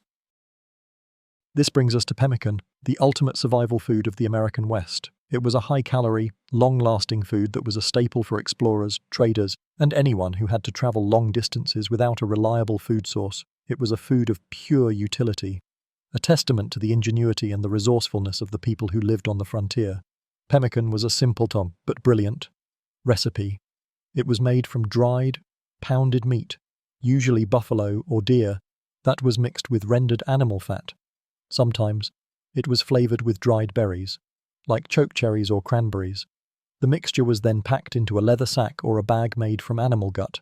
The result was a dense, nutrient-rich food that could last for years without spoiling. It was a food that was designed to be carried, and it was a source of energy that was essential for a long journey. Historians still argue whether the invention of pemmican was a Native American innovation or if it was a food that was developed by the European traders who came to the West. It was likely a bit of both. The Native Americans had been making a similar food for centuries, and the traders adopted the recipe and made it their own. It was a food that was a testament to the idea that a good idea, no matter where it came from, was a good idea. One quirky tidbit about pemmican is the use of jerky. This was a kind of dried meat that was a precursor to pemmican. It was made by slicing meat into thin strips and drying it in the sun. The result was a tough, but long-lasting, food that was a staple for the pioneers on the trail. It was a simple, but effective, way to preserve meat without the use of refrigeration, and it was a testament to the ingenuity of the people who lived on the frontier. So, the next time you eat a protein bar, remember its Wild West ancestors. Pemmican was more than just a food. It was a symbol of a certain kind of resilience, a testament to a life that was both brutal and beautiful. It was a part of the story of the American West, one dense and often chewy, bite at a time. It was a food that was born of a new world, a testament to the idea that a person could, with a little bit of hard work and a lot of ingenuity, make a home for themselves anywhere. The old ways of life on the frontier, with their reliance on foraging, hunting, and preservation, were about to be upended by a new, exciting technology: canned foods. The invention of the tin can in the early 19th century was a slow revolution, but by the time the American West was being settled, it was a game changer. Canned goods offered a new level of convenience and variety, and they were a testament to the idea that technology, in its own way, was just as important as the six-shooter in the taming of the American frontier. The first canned goods were not the high-quality, delicious products we know today. They were often a little bland, a little mushy, and a little expensive. But they offered a huge advantage. They could be stored for months, or even years, without spoiling. A pioneer family could now have a can of peaches in the middle of a cold winter, a taste of a summer long past.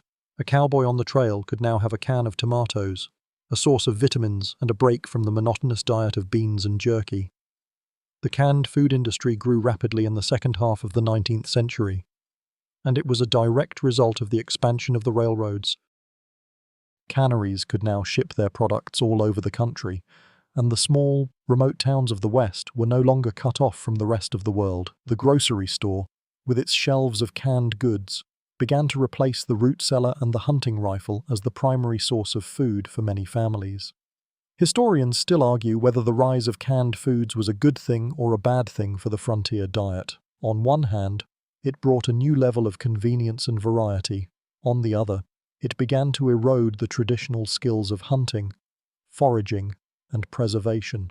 The food of the West was no longer a product of its environment, it was a product of a factory in a faraway city. One quirky tidbit about canned foods is the use of the can opener. The first can opener was not invented until a few decades after the can itself. The early cans were so thick and so difficult to open that a can opener was a necessity.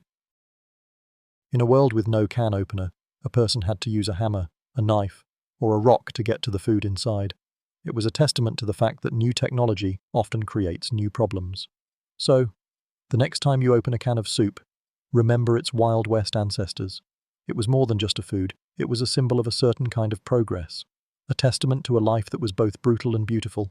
It was a part of the story of the American West, one convenient, and often slightly mushy, meal at a time. It was a testament to the idea that a person could, with a little bit of ingenuity, make a home for themselves anywhere. We've talked about the food of the saloon, the trail, and the frontier family. But how was all of this food kept from spoiling? Before the railroad and the tin can, the answer was a kind of a culinary alchemy, curing meat without refrigeration. This was a skill that was passed down from generation to generation, and it was a matter of life and death. A family that could not preserve its meat for the winter was a family that would likely not survive. The primary method was salting. Meat would be packed in a barrel or a box with a heavy dose of salt. The salt would draw the moisture out of the meat, creating an environment where bacteria could not grow. The result was a food that was incredibly salty, but also incredibly long-lasting. This was a food of necessity, not of flavor, but it was a food that kept a family alive. Another method was smoking. Meat would be hung in a small smokehouse, and a fire would be kept burning for days. The smoke would infuse the meat with a flavor, and it would also act as a preservative. The smoke contained chemicals that would kill bacteria, and the drying effect of the heat would remove the moisture. The result was a delicious, smoky meat that could be stored for months. Historians still argue whether the curing of meat was an art form or a brutal necessity. It was likely a bit of both. The people who were good at it took pride in their work, and they would often experiment with different spices and techniques, but at its core, it was a matter of survival, a way to make sure that a family had enough food to last through the long, cold winter. One quirky tidbit about curing meat is the use of saltpeter. This was a chemical that was used to cure meat, and it was known to give the meat a pink color. It was also known to have a negative effect on a man's libido, and it was often jokingly referred to as a man killer. It's a small detail, but it speaks to the intimate knowledge that the people of the frontier had of their food. So, the next time you eat a piece of cured meat, remember its Wild West ancestors. It was a food that was born of a new world, a testament to the idea that a person could, with a little bit of hard work and a lot of ingenuity, make a home for themselves anywhere. It was a food that was a part of the story of the American West, one salty and often tough, bite at a time. The cowboy's kitchen was not the kind of kitchen you have in your house. It was the great outdoors, and the primary appliance was the open fire. Cooking over an open fire was not just a method of preparing food, it was a skill that was honed over years of practice, and it was a matter of life and death. A man who could not build and manage a fire was a man who would not survive on the frontier. The fire was everything. It was a source of warmth, a source of light, and a source of heat for cooking. The cook would build a fire in a small pit, and he would use the coals to cook his food. The heat from the coals was a more reliable and more consistent source of heat than the flames, and it was a way to cook food without burning it. The cook would often use a tripod to hang a pot over the fire, a simple but effective way to control the heat. The food cooked over an open fire had a unique flavor. The smoke from the wood would infuse the meat and the beans with a smoky, earthy flavor that was a part of the trail experience. It was a food that was a reflection of the land, and it was a testament to the idea that a good meal was a product of a man's ingenuity and his connection to the natural world. Historians still argue whether the popularity of open-fire cooking was a matter of necessity or a cultural preference. It was likely a bit of both. The technology of the time was limited, and the open fire was the most reliable way to cook a meal. But there was also a romance to it, a sense of rugged individualism that was a part of the Western mythology. And one quirky tidbit about open fire cooking is the use of fire dogs, or andirons. These were small, iron legs that a cook would use to elevate a pot over the coals. It was a simple, but effective, way to control the heat. And it was a testament to the idea that a good cook was a man who could use whatever he had on hand. So, the next time you have a barbecue, remember its Wild West ancestors. It was more than just a way to cook food. It was a skill that was honed over years of practice. And it was a testament to the idea that a good meal was a product of a man's ingenuity and his connection to the natural world. The saloon was a hub of American culture, but it was just a small part of a much larger story. The real story of the American frontier was told on the trails, and the food on the Oregon Trail journey was a testament to the sheer difficulty and the monotony of a life on the move. This was a diet of a certain kind of simplicity, but it was also a diet of a certain kind of endurance. The pioneers on the Oregon Trail had to be resourceful, and they had to plan for a journey that would take months, or even years. Their food was a mix of what they could carry and what they could find along the way. The staples were few but mighty: flour, sugar, salt, and a lot of dried meat. The meat was often a kind of jerky or a salted beef that had been cured to last a long time. It was a food that was designed to be portable, and it was a source of calories and protein that was essential for the long, hard journey. But the food was also a source of a kind of monotony. A family would eat the same thing, day after day, week after week.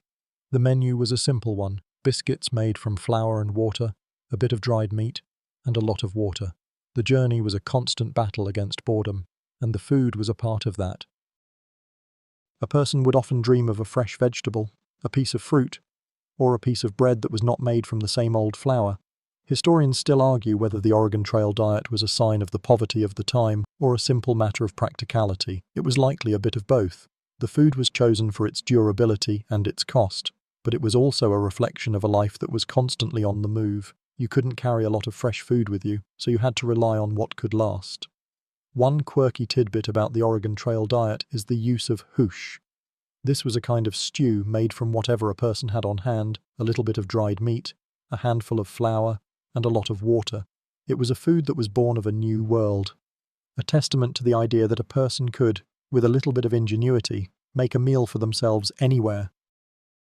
It was a food that was a part of the story of the American West, one delicious, and often watery, bite at a time. So, the next time you eat a meal, remember the pioneers on the Oregon Trail. They were a part of the story of the American West, one simple and often monotonous meal at a time. They were a testament to the idea that a person could, with a little bit of hard work and a lot of ingenuity, make a home for themselves anywhere. We've talked about the food of the trail, but what about the drinks? The role of coffee and tea was much more than just a source of hydration. They were a source of comfort, a source of morale, and a source of a certain kind of liquid courage in a world that was often very, very scary. They were a part of the morning ritual, the midday break, and the late-night gathering around the campfire. Coffee was the king of the trail.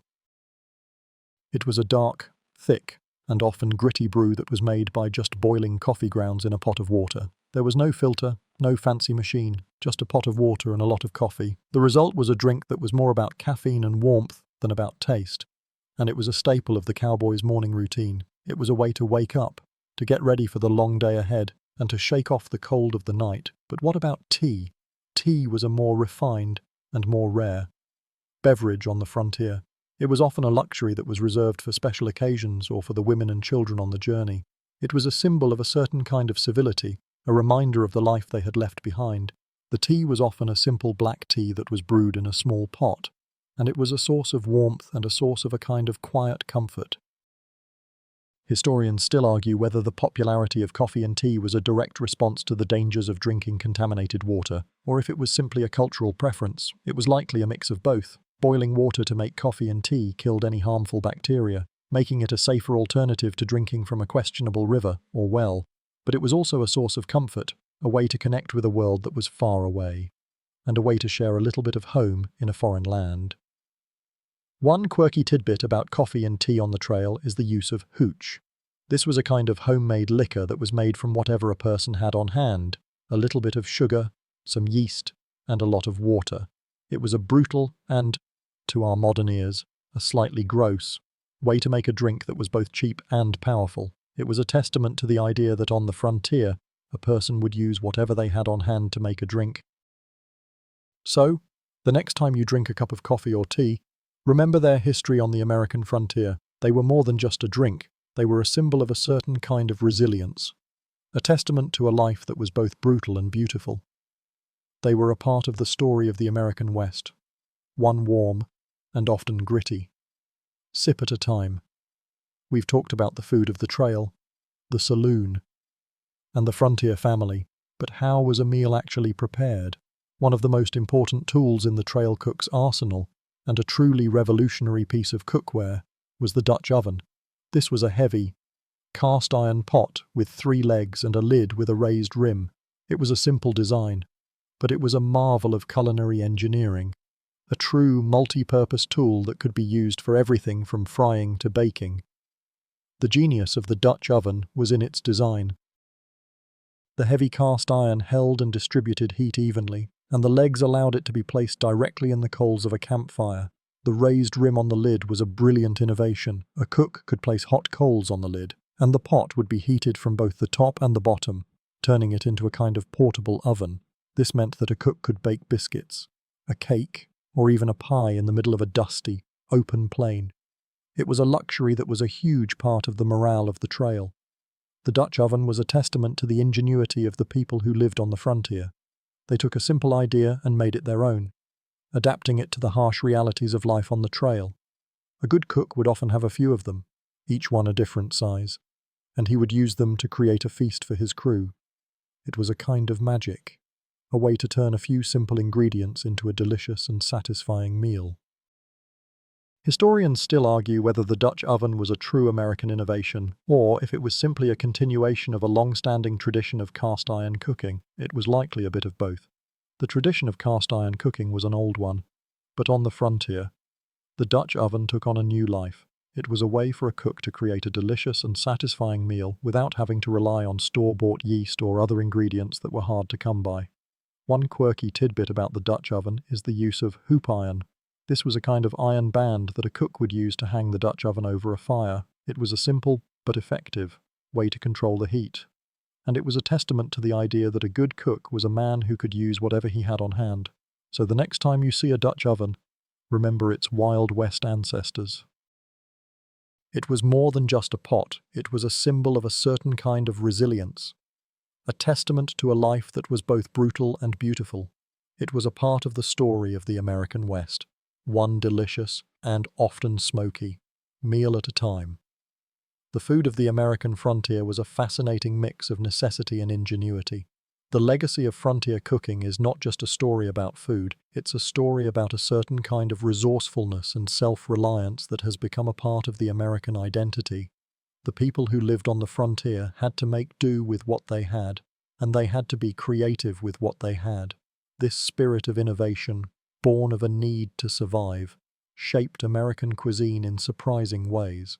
First, think about the emphasis on simple, hearty meals. The food of the frontier was not about complex flavors or fancy presentation. It was about pure calories, about food that would keep a person fueled for a long, hard day of work. This emphasis on simplicity and heartiness is still a part of American cooking today, from the classic American breakfast of eggs, bacon, and pancakes to the simple, satisfying meal of a burger and fries. It's a testament to the idea that a good meal is one that fills you up and makes you feel good. Second, think about the use of local ingredients. The frontier cooks had to use what they could find, and they often foraged for wild berries, hunted for wild game, and used whatever vegetables they could grow in their gardens. This emphasis on local, seasonal food is a part of the modern farm-to-table movement, a testament to the idea that a good meal is one that is a reflection of the land. Historians still argue whether the legacy of frontier cooking is a genuine source of American pride or a romanticized version of a brutal reality. It was likely a bit of both. The food of the frontier was often bland and monotonous, but it was also a testament to the grit and the resilience of the people who ate it. It was a food that was a reflection of a certain kind of spirit, a spirit of independence and self-reliance. One quirky tidbit about frontier cooking is the use of salt pork. This was a staple for pioneers on the trail and in the saloons. It was a fatty, salty cut of pork that was cured in a barrel with a heavy dose of salt. It was used for everything from frying other foods to being a meal in itself.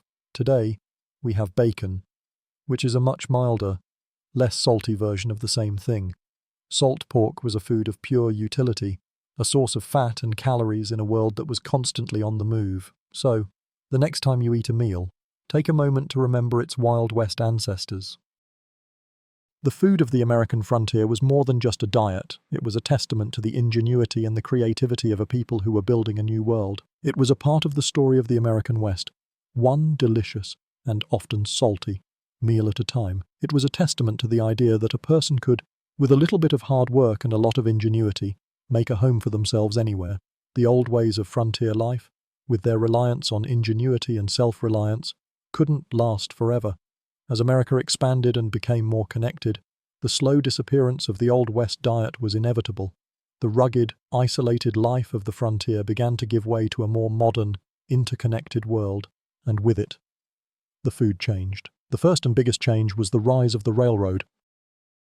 We talked about how the railroad brought fresh food to the West, but it also brought a new level of convenience and variety that the old ways of life couldn't compete with. Why would a family spend all day canning and preserving vegetables when they could just buy a can of peaches from a grocery store?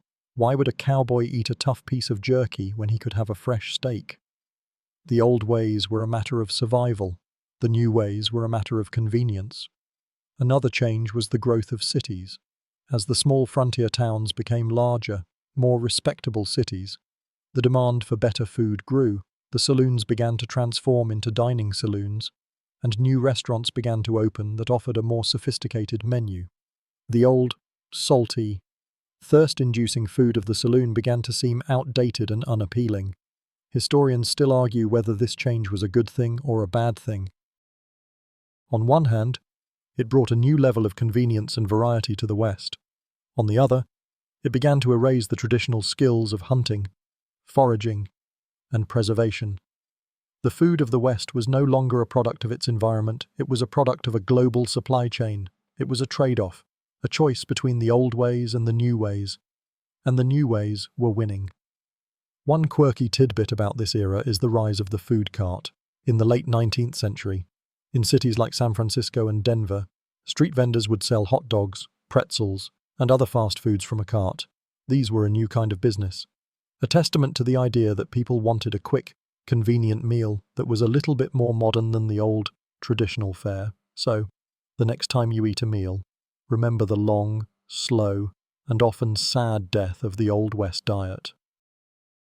It was a food of a certain kind of simplicity, but it was also a food of a certain kind of resilience. It was a part of the story of the American West, a story of a world that was slowly, but surely, disappearing.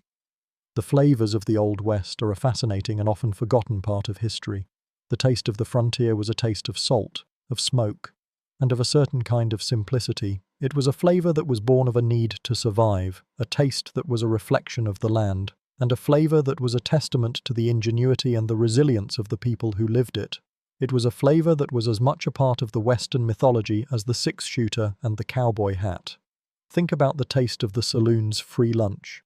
It was a taste of salt and grease, a flavor that was designed to make you thirsty. It was a taste of convenience, of a quick meal that was a stopgap between a long day of work and a night of drinking and gambling. It was not a taste of gourmet food, but it was a taste of a certain kind of honesty. It was a food that was what it was, and it didn't pretend to be anything else. Now, think about the taste of the cowboy's trail food. It was a taste of beans and biscuits, of a food that was both simple and satisfying. It was a taste of a certain kind of monotony, a flavor that was a reflection of a life that was lived on the move, a life that was constantly on the go, but it was also a taste of a certain kind of comfort, a flavor that was a part of the ritual of the campfire.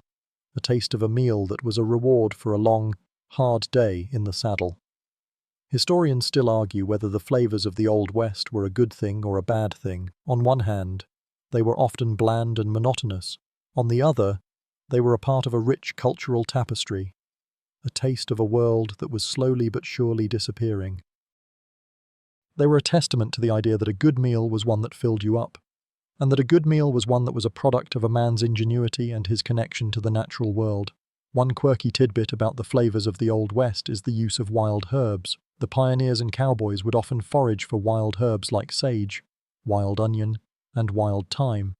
These were a way to add a little bit of fresh flavor to a meal, and they were a testament to the fact that a good meal was one that was a product of a man's ingenuity and his connection to the natural world.